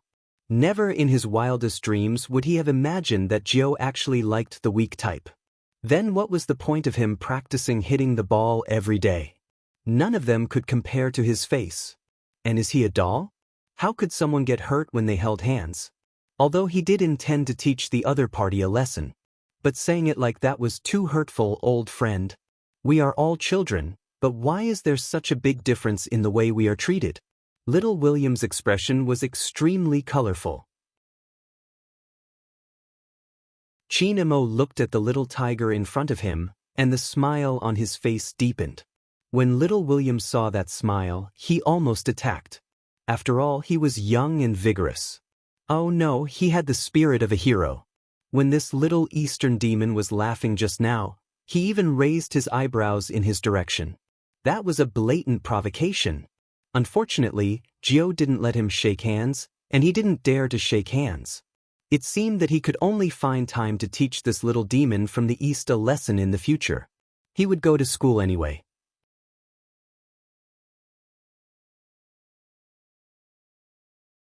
Chapter 1435. Little William was still thinking about this.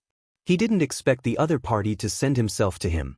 That was because the little vixen from the east said faintly, "It's fine to shake hands." Little William straightened his body instantly.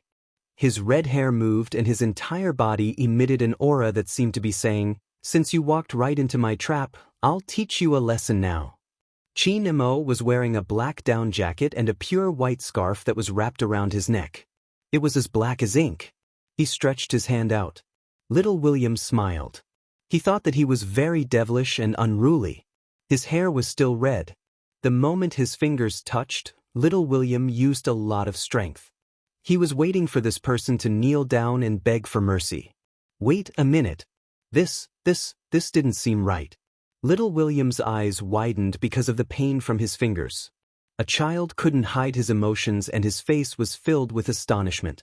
He wanted to use more strength to retaliate, but the other party didn't give him the chance. His right hand was starting to turn numb. However, just as little William was about to bend over from the pain, the person on the other end suddenly released his hand. The person on the other end suddenly let go. Then he curled his lips and said in a calm voice, "My hand hurts a little. William, you're really strong." Little William, whose hand was numb, "Excuse me? Me?" He should be the one complaining about his hand hurting. Little William was panting with rage. He wanted to pull the little vixen's collar up. On the other side, Bo Gio grabbed his wrist. Her big eyes were still black. She asked seriously, "William, do you want me to beat you up again?" Little William. This wasn't the date he had imagined. He wanted to tell Gio that the little vixen was acting. However, when the vixen turned his head, he seemed to be in pain. Little William was on the verge of tears. Were all the Chinese so good at acting? Gio. Little William's eyes were red. Little Tiger Bo Gio patted his shoulder and said angrily, "William, don't pretend to be weak. Come, let's go in. I'll give you your favorite Big Mac." Little William.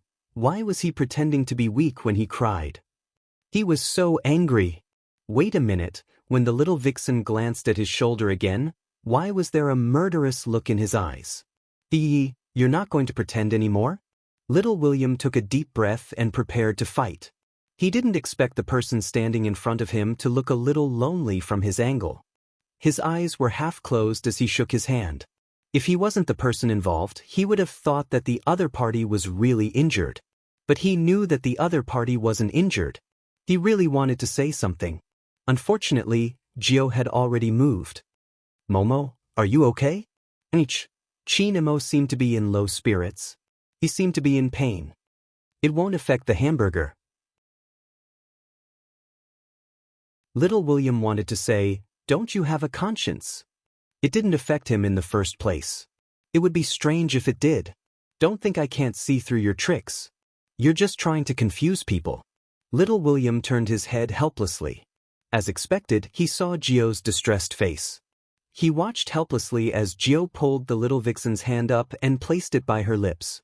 She kissed it and said in a baby tiger's voice, "Momo, I'll help you kiss it and it won't hurt anymore. The next time little William shakes hands with you, you just have to look at him. He's so strong, it'll hurt you easily."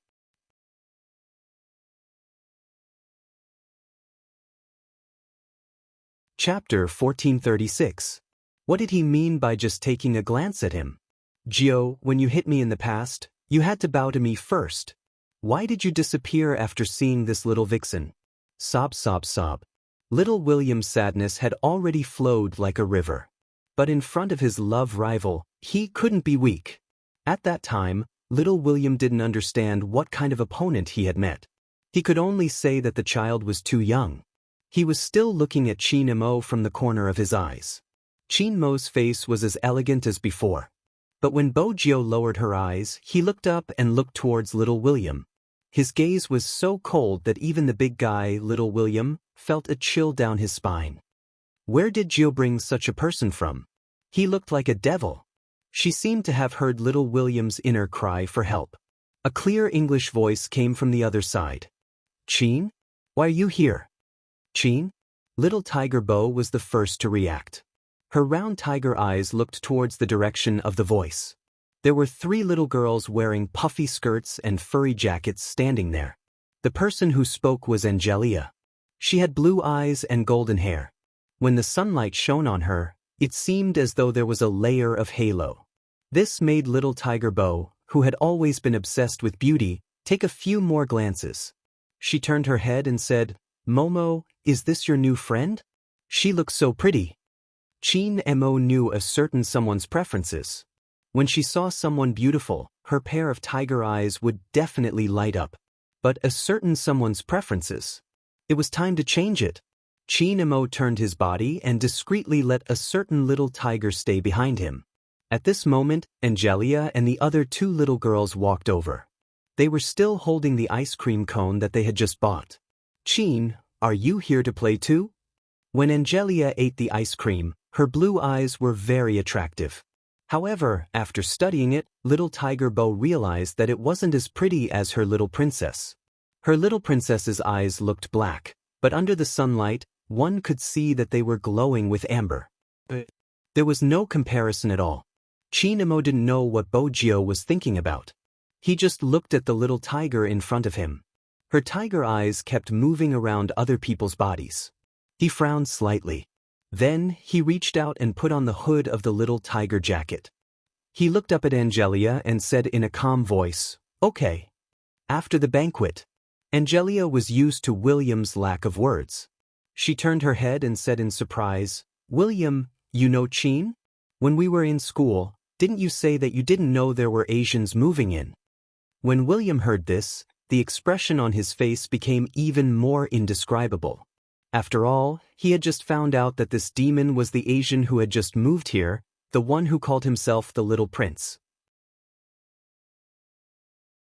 He really didn't want to talk anymore, but he had to force himself to say, "I'm trying to be mysterious." "I see." Angelia wasn't sure what had happened, but it didn't affect her happiness when she saw Chinamo. Even her voice was cheerful. "Chin, are you going to the amusement park? It's fun inside." "No, thank you." When Chinamo said this, he didn't look at Angelia. Instead, he looked to the side and pressed down the little tiger's paw that wanted to be naughty.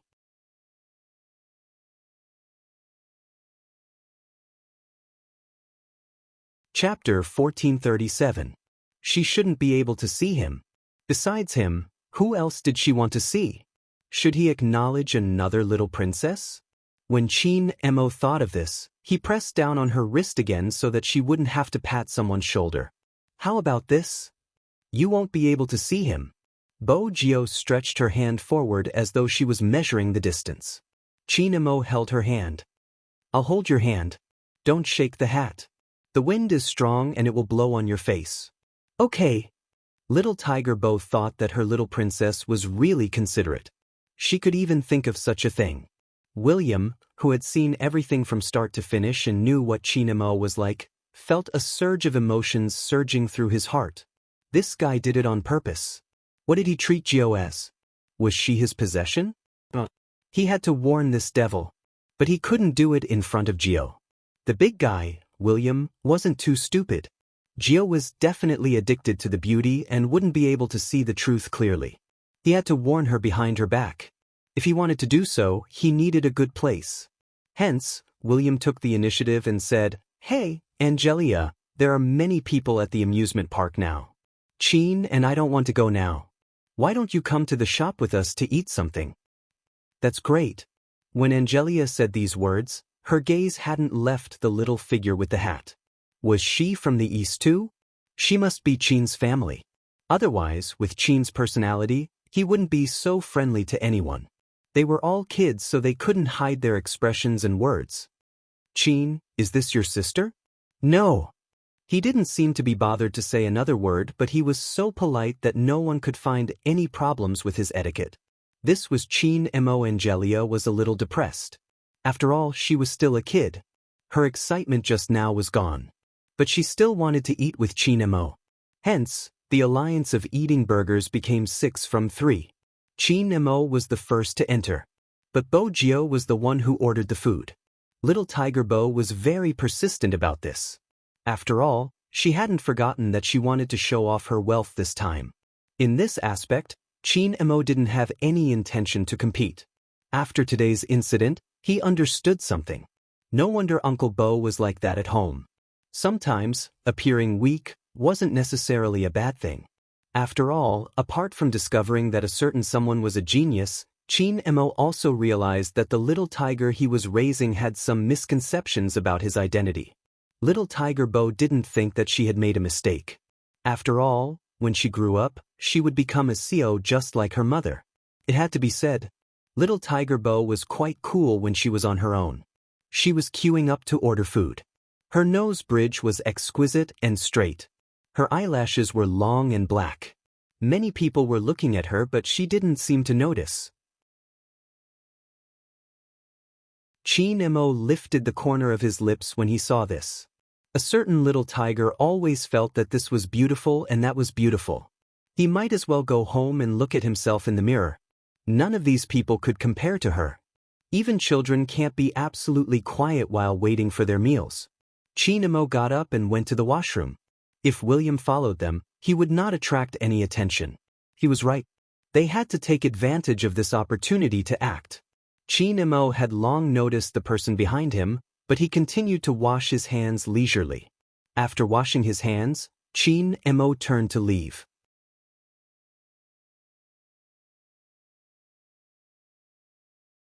Chapter 1438. Qin Mo threw the tissue he used to wipe his hands into the bin. His face was cold and he didn't seem to care about the big guy, little William. This infuriated little William. Aren't you afraid that I'll tell Gio how you acted just now? Seriously, did this little demon from the east have to force him to use his big move to know how powerful he was? Little William snorted. Qin Mo turned his body and his gaze turned cold. He was obviously shorter than him. But little William actually felt that this person was scarier than his father. Because of what he said. If you say anything, I'll break your legs. Little William.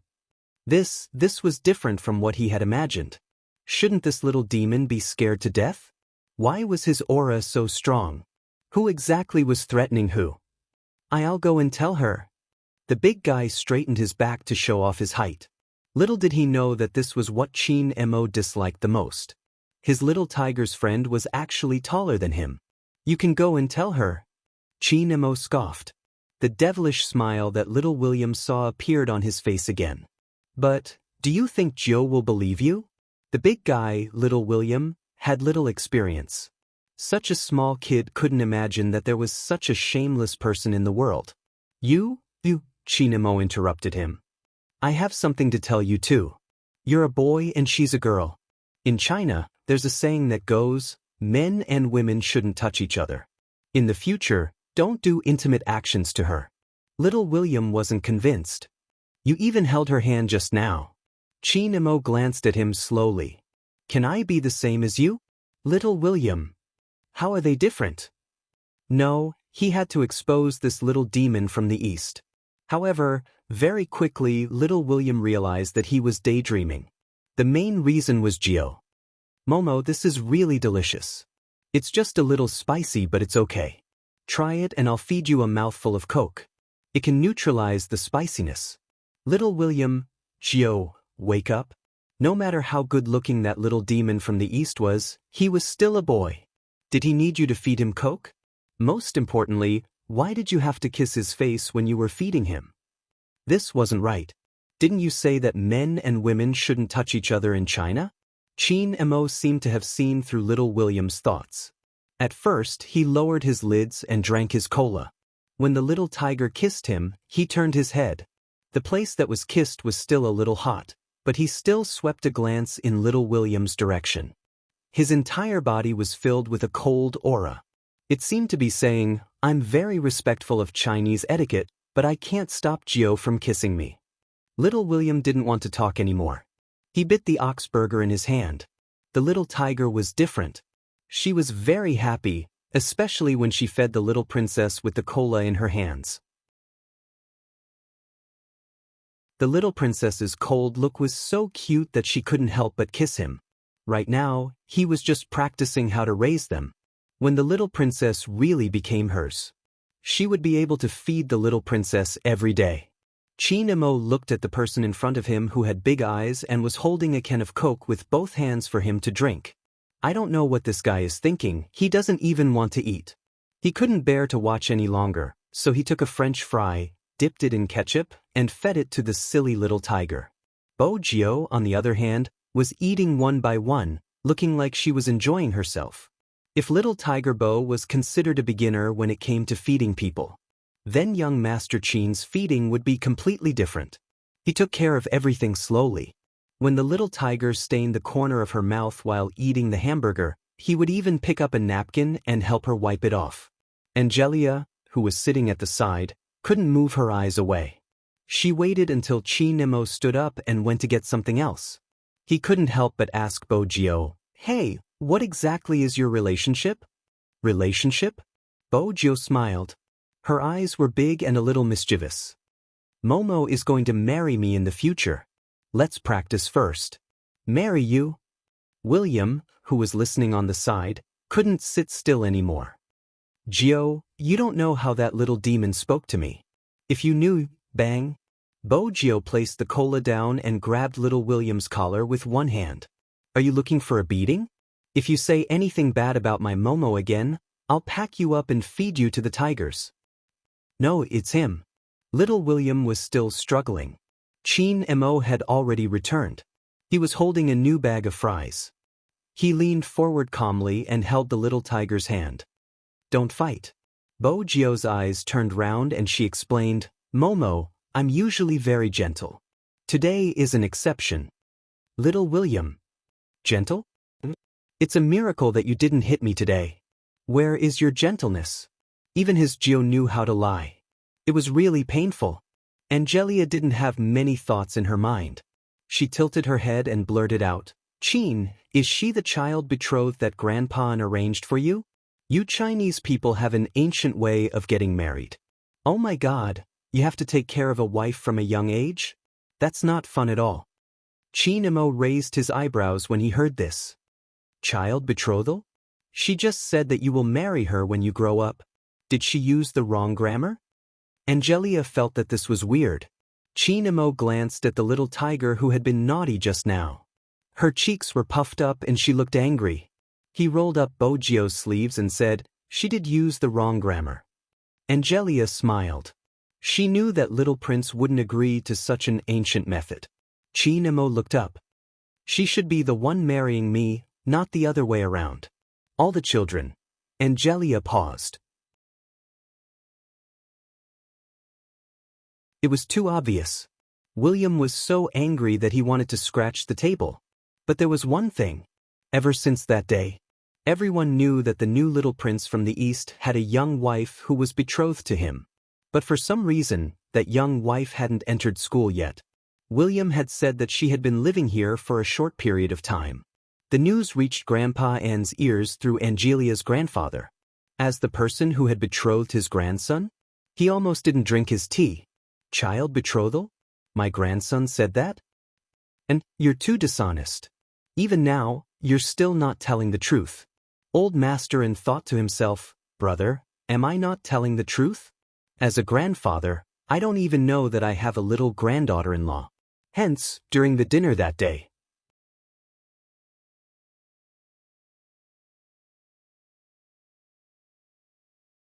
Chapter 1439. Chin Mo had expected his grandfather to ask him about this. He put down the knife and fork in his hand and said, "I'm not a little wife, but I'll take care of little Bojio in the future. Grandfather, you can go to the Bo family and ask her to come over to eat when she has no food. Their house is always empty." Old Master An couldn't help but laugh when he heard this. He was going to take care of someone else's child, but he still didn't admit it. He understood his grandson. He probably didn't have that kind of relationship. Also, he was just a little old. It was probably because he liked the little tiger too much.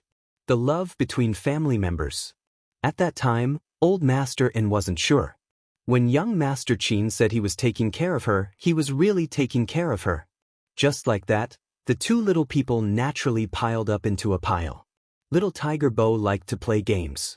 Every time she came to the An family, she would wear a set of little tiger pajamas and climb around. Occasionally, an owl would land on the treetops. Little Tiger Bo looked at little Princess Chin, who was still playing chess with herself. She turned her round eyes and ran downstairs. She climbed up the wall. The young golden-haired butler stood below and said softly in English, "Miss Gio, hurry up and come down. It's too dangerous." Bojio didn't listen. The golden-haired butler had no choice but to use his trump card. "Young master is here." Little Tiger Bo's ears perked up. She looked down and when she saw that there was no one, she smiled. "Brother Butler, you are being mischievous again. Where is the little princess?" The golden-haired butler. Who was the mischievous one? Bojio was still playing around. She didn't know that someone had seen this scene. She sighed softly and reached out to pinch her eyebrows. Helplessness appeared on her cold face. Then she walked to the bottom of the tree and stood tall. "Come down." Little Tiger Bo's back stiffened. She reached out to scratch her face and looked at the owner of the voice. A month had passed. She didn't know if it was because of the milk Chin Mo drank. At this moment he was actually as tall as Bojio. When he stood there, his aura was much stronger. "Momo, there is an owl here. I came up because it is too bored staying on the tree. I want to bring it to the ground to play with it." The golden-haired butler listened at the side and looked up at the sky. To think that such an excuse could be used. The owl expressed that it was not going to take the blame. Chin Mo was already used to the little tiger's naughtiness. He stretched out his hands and repeated with a cold expression, "Come down." Acting cute didn't work. Little Tiger Bo hugged the tree and slid down. Chin Mo hugged her. They were the same age, but when he hugged Bojio, he seemed like a big brother. It was probably due to his aura. The butler wanted to help, but he gave him a look. A young master who raised a child was really afraid of his words. Chin Mo removed the leaf from the little tiger's head, his voice calm. "Didn't I tell you not to climb trees and walls all the time?" "I can't control it," Bojio replied honestly. Chin Mo paused, not saying a word. The blonde butler really wanted to know what his young master was thinking. If there was anyone who could make the young master feel helpless, it would be the 9th young mistress. Coincidentally, Miss Gio was growing her teeth these days, so half of her face was puffed up. Their young master would bring her over from the Bo family every day and watch her brush her teeth and wash her face. The blonde butler just wanted to say that even his father hadn't been so attentive when he was raising him. Was this the cultural difference between the Chinese and the West? Even raising a child was different? Very soon, when the young blonde butler got to know the other Eastern families, he understood a principle. He was definitely the only one who raised a child like his young master. For example, if he was an ordinary child, he definitely wouldn't have such a conversation. Chin Mo, little Bojio. Bojio, Nh. Chin Mo, open your mouth. Bojio, Momo, my teeth don't hurt as much anymore. Can I not take the medicine? Chin Mo, no. Bojio, can I kiss you after I take the medicine? Chin Mo, Nh. Their young master used his looks to coax her every day. From the beginning, little Bojio, if you kiss me again, I'll throw you out through the window. Until now, he had tacitly agreed to Miss Gio doing anything intimate with him. When there was no one at the Bo family's side, Miss Gio would still stay over. Every time, young master would take care of her. As one of the parties involved, little Tiger Bo didn't agree with this point. She was obviously the one taking care of Momo. Momo was afraid of the dark and didn't like thunder. She could sleep beside him and hug him. She could also show off her strength as a boyfriend. Regarding this point, little William couldn't help but say. After hearing this, little William couldn't help but say, "Gio, think carefully. This time, my daddy is filming in a tropical rainforest. Are you really not going? How could that little demon from the east be afraid of the dark? Gio must have been deceived by him again." Tropical rainforest? Little Tiger Bo lowered her head and pulled her little keyboard. "All right, I'll go on the same day and come back on the same day." Little William immediately said, "It's in the suburbs. I'll be back in 4 hours." It was supposed to be 4 hours. But once they started filming, time was out of their control. As usual, Chin Mo appeared at the Bo family's house at 4 in the afternoon. He brought little Bojio, who had to complete missions every day, home for dinner. Unexpectedly, he wasn't there. The person who was there was Mr. Bo. He seemed to be preparing to go out. He wore a black hooded jacket and a pair of leather gloves. It didn't match his usual image of a man who lived off a woman. Uncle Bo, it seemed that no matter what Mr. Bo looked like, Chin Mo would always be able to maintain his manners. When Mr. Bo saw Chin Mo outside the door, he held the door frame with one hand and smiled. No matter how he looked at it, he looked evil. "Are you here to fetch Gio? She isn't here today. She went out to play with little William. Are you angry?" Chin Mo paused. His voice was calm. No. Oh. Mr. Bo smiled lightly and raised his eyebrows. Then, I'll let Gio play outside for a while longer. Emich, Chin Mo replied casually. He wore a little scarf and walked back to the villa. He wanted to finish playing checkers just now. But when he saw the little keyboard on the sofa, he felt a wave of frustration. When it was almost 6 o'clock, the Yin family started eating on time. Grandpa happened to be able to stay at home for a meal today. When he saw that the seat beside his grandson was empty, he asked curiously, "Where's Gio?" The young golden-haired butler tried his best to signal Grandpa with his eyes. Grandpa was still guessing the reason. His grandson, who was sitting opposite him, said, "She went out to play with someone else."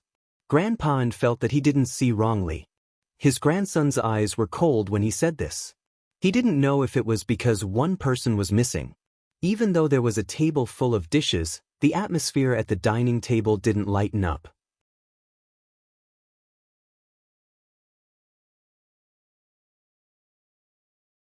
Chapter 1440. 7 o'clock. Usually at this hour, Chin Mo would bring Bo Gio out for a walk. Raising a little tiger would definitely be followed by begging. But today, Chin Mo didn't go out. Instead, he sat in the study room with a book in his hands. After flipping a few pages, he looked up and glanced at the clock hanging on the wall. 8 o'clock. If a certain someone came back at 8 o'clock, he wouldn't pursue the fact that she didn't listen to him. Chin Mo had never felt that time was so long. 7 o'clock, 7:30. 8 o'clock, 8:30. He overturned the previous settings and changed his mind. He would wait for the little tiger to come back at 9 o'clock. 9 o'clock. The street lights outside the window were lit up. The Christmas tree was beautiful as usual. But Chin Mo wasn't in the mood to admire it. He took the book and went upstairs. The young butler looked at the cold little face and was shocked. He hurriedly took out his phone and read a few pages of a fantasy cultivation novel. It started to rain outside. The lights in the Bo family's house were still dark. Bo Gio didn't know that her little princess was angry because of this. When she returned home, she saw that the lights weren't turned on. She automatically walked towards the Yin family's house. She didn't climb over the wall because there were too many obstacles outside. She carried the mushrooms she had dug in the jungle and walked through the main door. When he saw Bo Gio, the young butler hurriedly asked her to go upstairs. When Chin Mo heard the sound, he was lying on the bed. He wasn't asleep, but his little face was obviously much colder than usual. Bo Gio turned and looked at the young butler. Her tiger eyes blinked. The young butler signaled for her to go over. Actually, he didn't need to signal for Bo Gio to go over. She even brought back the mushrooms she had plucked. "Momo, I brought you a present." No one replied. Bo Gio scratched her face and took a step forward. She sat by the bed for a while and then ran into the bathroom. When she came out again, she had changed into her little tiger pajamas. Then she poured a glass of milk and tiptoed to take the Arabian Nights book from the bookshelf. She placed it beside Chin Mo's hand. Her tiger eyes were round and black. She had always been straightforward. "Momo, are you angry?" Chin Mo didn't have any intention to care about this person. After all, a certain little tiger never listened to him. Bo Gio wagged her tiger tail and leaned forward, planting a kiss on his face. How was he supposed to ignore her? Chin Mo tilted his head, his voice still calm. "Is the tropical rainforest good? How did Momo know where she went?" Little Tiger Bo was puzzled for a moment. Then she said, "It's fun, but Momo isn't here." When Chin Mo heard this, the frustration in his heart subsided a little. He said nonchalantly, "Next time you go out, tell me in advance. I got the kitchen to make bean buns for you." They were all wasted. When little Tiger Bo heard this, she felt guilty and lowered her head. Chin Mo continued, "It's not that I'm not letting you play, but don't go so far next time. Alright, go to sleep." It had to be said that shrewdness was something that was definitely cultivated from a young age. Young Master Chin now knew how to support a certain someone. He could retreat in order to advance. Little Tiger Bo had already started to reflect on herself. When she glanced up, she saw Chin Mo's lonely back view. One of them wrapped his arms around her waist and swore seriously, "In the future, I will bring Momo wherever I go." Chinamo paused for a moment before replying, "Yanch." Little Tiger Bo saw that he wasn't in a good mood and felt even more guilty. Unbeknownst to her, the coldness in Chinmo's eyes had dissipated. He sat up on the bed with something else in his eyes. Little Tiger Bo thought he was still angry with her and followed behind him. After taking a few steps, she realized that he had opened the drawer and pulled out a bag of potato chips that he had prepared for her. "Momo, don't you not eat these things?" At this moment, Chin-mo spoke in a calm voice. "I was worried that you would be hungry when you weren't around, so I didn't eat dinner." While he was saying these words, the young butler happened to come in with a plate of fruits. Every night, young master would feed Miss Gio 2 mouthfuls of fruit because Miss Gio loved to eat meat. In young master's words, he was afraid that the child's vitamin intake could not keep up, so he simply used fruits to supplement. Coincidentally, he heard this sentence and thought to himself, "Young master, you're going against your heart by saying this." Miss Gio went out with Director William. How could she be hungry? You obviously didn't have an appetite because Miss Gio went to play with other people and didn't play with you.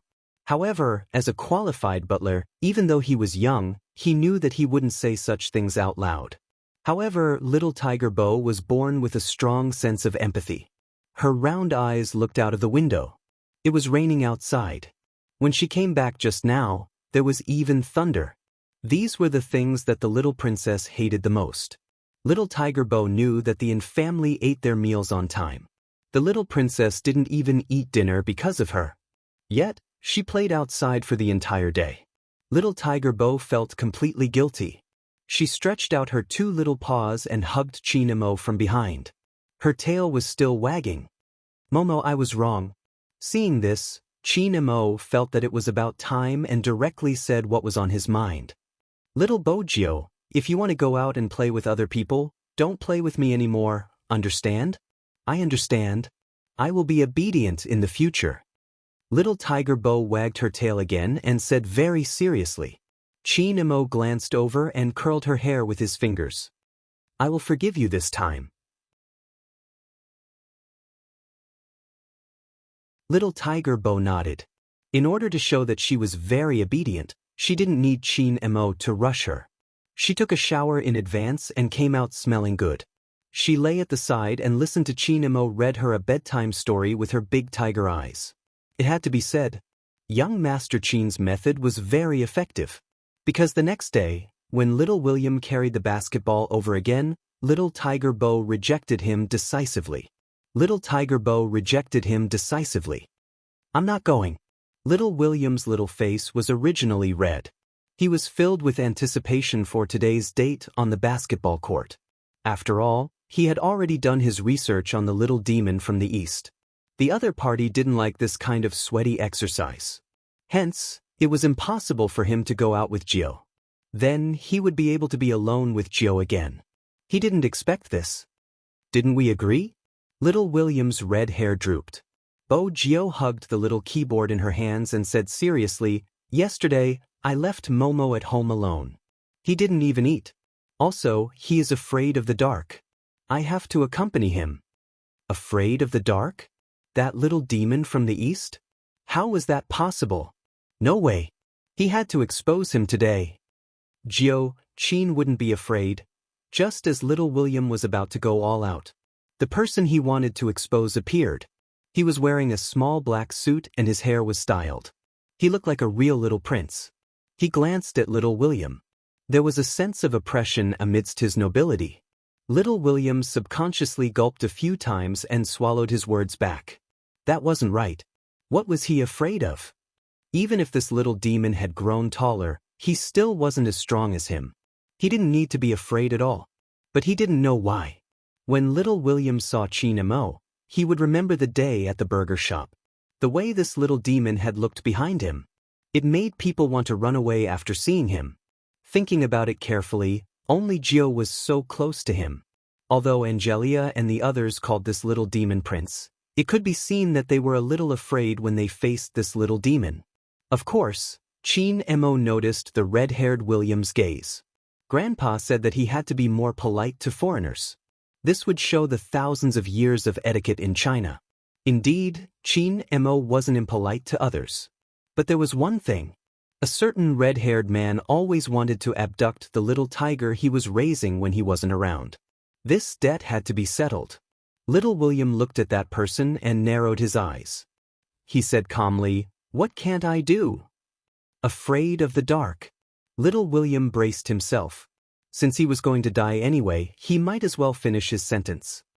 "You're already so old and you're still a boy.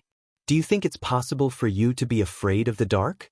It was a pity that little William had underestimated young Master Qin's shamelessness. Everyone has fear. When Qin Mo said this, he seemed a little lonely. As a boy, I don't want to be afraid of the dark. I'll be laughed at. But I have no choice. Little William. Wait a minute, how could there be such a thing? The young butler, who had been listening to the entire process, raised his head and looked at the ceiling. He would never tell anyone that his young master dared to go to the basement alone at night. Every time he watched a horror movie, he treated it as pseudoscience. He was even more disdainful of ghosts and demons than adults. So, he was definitely pretending to be afraid of the dark. But he was acting so shamelessly. Probably only his young master could do that. After all, it was effective. Because he had heard Miss Gio's words. "Momo, don't be afraid. I'll accompany you in the future. William probably wants to go out and play with you. He has many children accompanying him. Moreover, he's so strong. He's not afraid at all." Little William felt his heart hurt. Just like that. From then on, little Tiger Bo never went out alone with anyone again. It was because of Qin Mo. Of course, it was also because of her toothache. Speaking of this, little Tiger Bo's appetite decreased because of her toothache. Qin Mo was really anxious. Every day, he would coax her to eat during dinner. In the morning, when she woke up to brush her teeth, he would ask little Tiger Bo to stand beside him and he would brush her teeth for her. Thus, in these 10 days, Li Tianlan's eyes lit up. Grandpa and would always see the scene of his grandson raising a child in the morning. The young golden-haired butler didn't mention the difference in education between China and China anymore. He basically understood that his young master was raising Miss Gio like a porcelain doll. It wasn't just the details of life. There was also the time when his young master was reading. Miss Gio would play with her little keyboard at the side. How good were these two children? It could be explained with one point. In the past, other than a bed, a bookshelf, and a wardrobe, nothing else could be found in his young master's room. Ever since he met Miss Gio. Snacks, a couch, a small toolbox, and 2 laptops. In his young master's words, these were all Miss Gio's toys. But the young butler couldn't understand after thinking for a long time. How did a toolbox become a toy? Of course, there were times when it was quiet. 10 in the morning. The 2 children would be in the study room. Every time it was at this time, time would always pass very slowly. Qin Mo wore a pure white sweater. One of his hands was pressed against the rice paper on the wooden table. His other hand was separated by little Tiger Bo's hand. He held a brush and taught someone how to read, stroke by stroke. The sunlight shone in and shone on the 2 children's bodies. The young butler watched from the side. His eyes were filled with amazement. He always knew that his young master was good-looking. But he was such a gentle young master. This was probably the only time he would see it. Rather than saying that his young master looked like a prince with British blood, it would be better to say that he looked like a young master from an ancient family. His every move was like a splash of ink. It was naturally noble. If it was just him, people might not be unable to shift their gazes away. However, little Tiger Bo was standing in front of him. They were children of the same age. The taller one was teaching the shorter one how to write. Little Tiger Bo's tail was wagging. The tip of her nose was stained with ink. It seemed to have been purposely dotted there. She was just short of drawing 3 whiskers. She looked very serious as though she was completing a big task. He probably found it interesting to see her like this. His young master would always turn his gaze subconsciously. The corners of his lips would curl up slightly. At that moment, the young golden-haired butler thought of a poem he had learned in the vast Eastern literature. That's right. Ancient fantasy cultivation. Wastrel's counterattack against ancient web novels. This was the vast Eastern literature he thought of. There was a line in the poem that went like this. My husband came riding a bamboo horse, circling the bed to play with green plums. This was probably the purest form of emotion. But compared to normal childhood sweethearts, there was a difference between this pair. It could be said that the knowledge and part of Bojio's lifestyle habits were learned from Chin-mo. He was the one who taught her the first word she wrote. He was also the one who taught her the first ancient poem she memorized. He was even the first one to tell her a bedtime story. He coaxed her to sleep, ate her, and drank her medicine. However, Bojio was still mischievous. After all, writing calligraphy was just a way for her to admire the little princess's beauty from a close distance. Momo, your eyelashes are so long. They are even longer than mine. This was a certain someone who couldn't control herself after writing these 4 words. Her hand had already reached over and touched the cold and handsome little face in front of her. Chin-mo paused. He knew that he couldn't change her habit of touching him. He didn't force her. He wrapped a scarf around her neck and brought the little tiger out of the door. He had to take a breather at an appropriate time. It was brought forward today. After all, a certain someone had been very obedient for the past half a month. But very quickly, this breather was interrupted.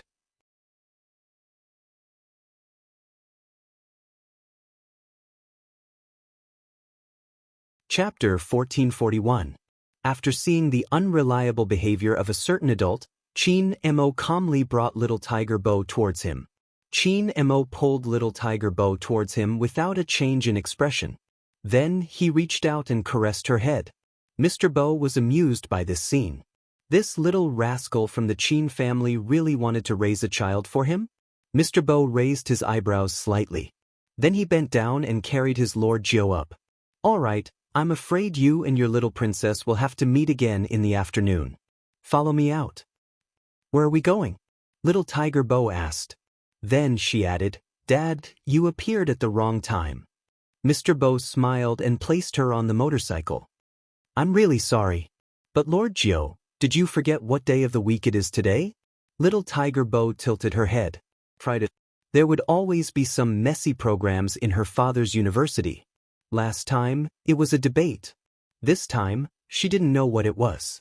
But her father would occasionally participate in it so that her mother would appear in school to cheer for him. Little Tiger Bo knew why her father came to find her. He wanted her to act cute. But she couldn't bear to leave her Momo. Chin-mo saw that the little tiger on the motorcycle kept looking at him. Also, he thought that she was just taking a walk. She didn't even wear a hat. The more he looked at her, the deeper his frown became. He took the scarf off his neck and wrapped it around little Tiger Bo like a brother. His voice was still calm. Be obedient when you go out with Uncle Bo. Don't be naughty all the time. Don't take off your scarf, understand? Dimich. Little Tiger Bo nodded heavily. Chin-mo turned and placed the mint candy in his hand into little Tiger Bo's pocket. Then he looked up and said to a certain adult, Uncle Bo, you have to watch over her. She likes to eat candies but her teeth haven't fully recovered. She can't eat too much. This is today's amount. Don't buy more for her. Uncle Bo bought too much the last time. After she finished eating, she didn't sleep much. The experienced big kid, Mr. Bo, smiled when he heard this. Was this little brat reminding him? After all, he was indeed weak in raising Lord Jiu. But if the little brat from the Chin family said this, he should be the one to say it. Lord Jiu belonged to his family. If I don't go to the candy store this time, I won't have the chance to buy it for her. Don't worry. As Mr. Bo spoke, he took a step forward and rode on the bike. He leaned against the bike and buckled his helmet. He didn't try to hide his handsomeness anymore. When the corners of his clothes fluttered in the wind, there was a child sitting behind the bike. This could be said to be very pleasing to the eye. Chin-mo watched as the motorcycle moved further and further away.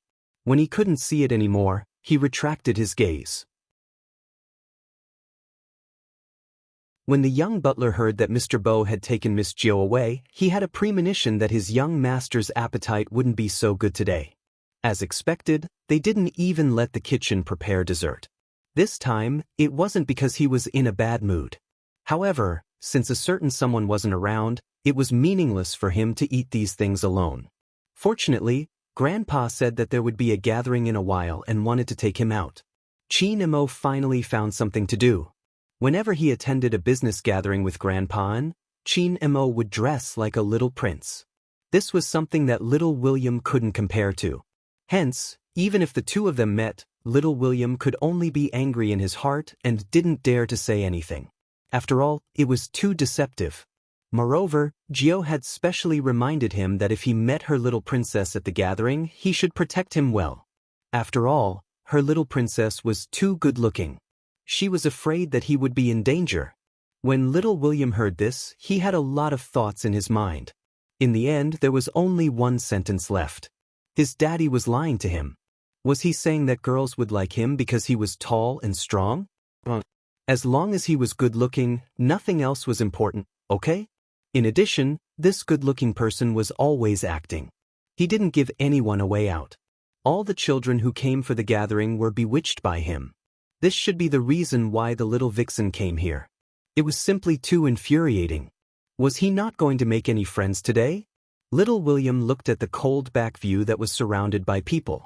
When other children spoke, he would occasionally reply with 1 or 2 sentences. He really looked like an iceberg. He must have known that this style was popular now, so he deliberately acted like this. When he was in front of Gio, he wasn't like this at all. He wasn't so difficult to get close to. Little William was really wrong about this matter. The real Chin-mo was like this. He was polite and cold to everyone. Only a certain little tiger. It would make him patiently coax her, and it would make him feel like a peer, happy and unhappy at the same time. However, she was too young. At that time, they didn't understand what kind of feelings they had. The time for the gathering continued to extend. It lasted until 11 p.m. before it was finally over. At the start, Chin-mo didn't care. After all, it wasn't considered late in the country. He was 5 or 6 years old. At this time, he was already sleepy. When he alighted from the car, Chin-mo's black eyes were still a little dazed. When he saw the little tiger sitting in front of his house, he instantly woke up. Instinctively, he opened his jacket and wrapped the little tiger in it. "Why are you here?" "I'm waiting for Momo." Little Tiger Bo tapped her chin on his shoulder. When she saw him, even her round tiger eyes started to stare blankly.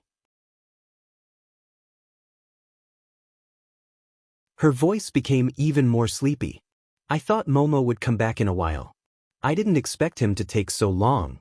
I didn't expect him to." Gradually, little Tiger Bo closed her eyes. It wasn't an exaggeration to say that she fell asleep in seconds. Soon, Chin-mo couldn't hear the person in his arms talking anymore. He could only hear her soft breathing. Chin-mo reached out and touched the person's ear. It was cold. He carried the person in his arms. As the person was about the same size as him, Chin-mo couldn't help but sway slightly when he walked. However, when the driver wanted to reach out, he avoided him. The young butler wasn't around. Old master and was a little surprised to see such a remorseful expression on his grandson's face. From that day onwards, no matter what happened, Chin-mo would always come back before 9 p.m. It was the same even if he attended a business gathering. After all, he had a child to take care of. Right now, the little tiger in his arms was cold. It must be especially cold when she sat outside. The next day, Chin-mo found an extra butler. This butler was in charge of opening the door for the little tiger. Chin-mo even made an extra key and placed it in little Tiger Bo's pocket. It wasn't an exaggeration to say that the two children were inseparable. Because this wasn't enough. Sometimes, when Chin-mo went out, he would bring the little tiger with him. He was like a big brother taking care of the child the entire time. Every time people saw these two, they would compare their grandchildren with each other. The more they compared, the more obvious the difference was. From then on, even Angelia and the group of little girls understood that they didn't have a chance. Almost everyone in the business circle knew that the heir of the in-group and the child who was betrothed when they were young were so close that Chin-mo rolled up the child's sleeves when he ate. Needless to say, when the child's shoelaces were untied, Chin-mo would even squat down and tie the child's shoelaces. Then he would rub the little tiger's head. Seeing this scene, many couples who already had a boy wanted a little girl. The scene of a big brother doting on the child was too heartwarming. It was just a few things outsiders didn't know. For example, during the 2 days before the new year, Chin Mo received a call from his father. The content was the same. There were many missions in the military, so he might not be able to go home to celebrate the new year with him. The biggest festival in China was the New Year. This was a day for family reunions. However, Chin Mo had never enjoyed such a reunion. In the military courtyard, it was his grandfather who accompanied him for the new year. After his grandfather retired, it was obvious that his father had to take the lead. As for his mother, her career was getting further and further away and she couldn't find time. Logically speaking, Chin Mo was used to it. However, this year, he really wanted to introduce the little tiger he raised to his family. Moreover, he hadn't seen his parents for a long time. He felt so disappointed. After all, his age was there. No matter how mature he was still a child. Chin Mo wasn't someone who would show his emotions. Hence, Grandpa didn't notice anything. Coincidentally, it was the end of the year and something happened at the branch company that he needed to deal with. He hurriedly got into the car and reminded the servants to take good care of his grandson. However, Grandpa didn't understand that Chin Mo didn't need to be taken care of. He needed company. Fortunately, with the butler around, he would be able to know his grandson's movements. He heard that his grandson hadn't come down ever since he left. Grandpa anxiously called the Bo family. Little Tiger Bo picked up the phone. "Hello, Grandpa." Grandpa softened his tone. "Grandpa is on a business trip and isn't home today. There's no one at home. After you're done, can you help me visit your brother Mo? I'll go over now." When little Tiger Bo heard that her little princess was the only one left in the family, she didn't even bother with her mission. She hugged her little keyboard and put on her down jacket. Then she walked over. She had already decided to let Momo have a taste of her cooking. Momo might even agree to let her raise him. That would be great. With that thought in mind, Bo Jio pushed open the door to the second floor. Chin Mo thought it was the butler. He laid on the bed and pulled the blanket up. He covered his face and said calmly, "Get out." Bojo heard those 2 words. There wasn't any warmth in her. She placed the little keyboard down and pounced on the bed. She hugged the bulging figure through the blanket. "Momo, it's me." Chin Mo paused. He didn't expect the little tiger to come in. After all, she should still be doing her mission at this time. Also, he could tell that Mr. Bo had been assigning more tasks to her recently.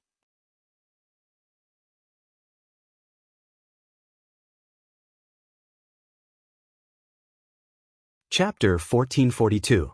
Chin Mo had just lifted his lids. The little tiger's hand was already pressed on his forehead. Then she frowned heavily. She stopped wagging her tail and ran downstairs. She carried a small medicine box and ran back. She was probably too naughty. Compared to Chin Mo, the little tiger always had injuries of various sizes on her body. Of course, there weren't any heavy injuries. Usually, it was because she was climbing a wall and got scratched on her face and hands. Sometimes she would have a toothache and a bloated stomach. These were problems that children often encountered. Little Tiger Bo was so familiar with the family's medicine box because every time she was sick or injured, Chin Mo would be the one feeding her medicine. At first, Chin Mo didn't know what the little tiger was going to do. He felt a little dizzy. He swayed and wanted to stand up to look for her. But when he saw the little tiger carrying the medicine box, his fingers paused. Bo Jio took the medicine box on the first trip. On the second trip, she carried a big pot of hot water. She lowered her head and poured the cold medicine into Chin Mo's mouth seriously. Then, she broke a few pieces of medicine and looked at Chin Mo with her dark eyes. She wanted him to eat medicine. This was the first time. He was being taken care of. Chin Mo watched as the little tiger ran up and down. In the end, she took a book and flipped a few pages before saying, "Momo, I don't know how to tell bedtime stories. Why don't I make one for you?" Chin Mo felt that it was rare to see someone not being naughty. She even knew how to tell him a bedtime story. He couldn't help but smile. Seeing this, little Tiger Bo lowered her eyes and kissed him on the cheek. Chinamo didn't guard himself. He didn't know if it was because of the cold or something else, but the back of his ears turned red. When he thought about it, it was a certain little tiger who began to make up a story. The Bo family was familiar with Buddhism and the Bible. These were two different beliefs, but it wasn't hard to tell from the little tiger's words. Hence, she told him a story. A long time ago, there was a person who cultivated the demonic path and a person who cultivated the righteous path. The person who cultivated the demonic path was treated as an unforgivable sin and fell into the underworld. Those who cultivated the righteous Tao could ascend to the exalted immortal realm and become undying and indestructible. However, no one knew that the two of them actually knew each other, and they were on very good terms. They met when they were 8 years old, under the Kunlun ice mountain, and worshipped the same celestial master.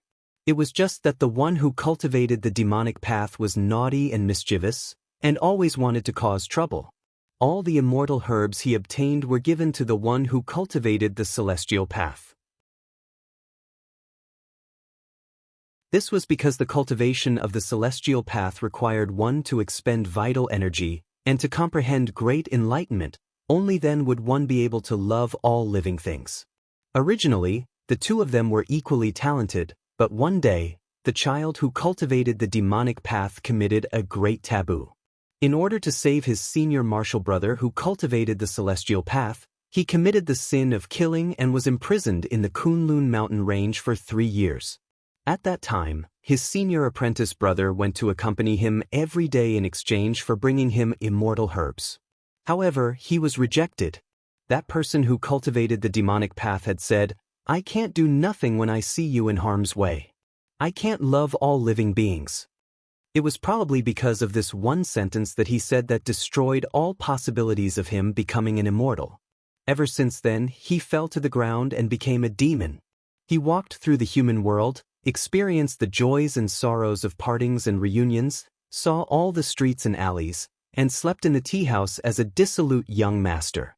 He only remembered the person who disciplined him the moment they met at the foot of the Kunlun mountain. However, the two of them could no longer meet, or wherever he was, he would try his best not to appear. However, many people did not understand that those who cultivated the demonic path were not necessarily bad, and those who cultivated the celestial path were not necessarily good. When many people did something wrong, not only did they not dare to admit it, they would also push the blame. This was human nature.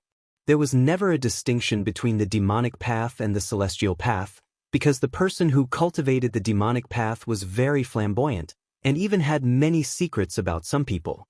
The more guilty a person was, the more they would want to bite the other person first.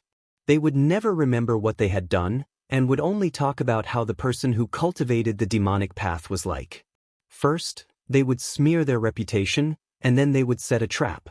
They received news that the person who cultivated the demonic path would go through a tribulation every 10 years, so they used this opportunity to attract 10,000 bolts of lightning. Ever since the demon saint was destroyed, everyone thought that his soul would be completely gone. Unexpectedly, he actually fell into the yellow springs, leaving behind a wisp of his soul. They said that the person who destroyed him was not these people who cultivated the righteous path, but because he refused to obey the heavenly mandate. However, on this day, there was also a person who refused to obey the heavenly mandate. He used his immortal bones, flesh, and blood in exchange for a change of fate. The change was not his, but someone else, the person who should have ended here. Buddha asked him if he would regret turning from an immortal into a being that didn't know what was good or bad. He replied that he didn't regret it. The person he missed the most was when he had met him when he was 8 years old. Now, his luck was full and he could take all of it. Buddha shook his head. This was a high immortal, the person with the most spiritual energy. How could he end up like this? He didn't agree, and only said that this was the heavenly mandate. He laughed, and the white sword in his hand turned into a sword shadow. With blood as a guide, he cleared out hell and caused the 3 realms to shake. That night, there were no ghosts on the 800-mile road to the Yellow Springs. There were only dazzling and blooming mandalas. The road that was built seemed to be calling someone home. When Guanyin saw this, she shed a tear.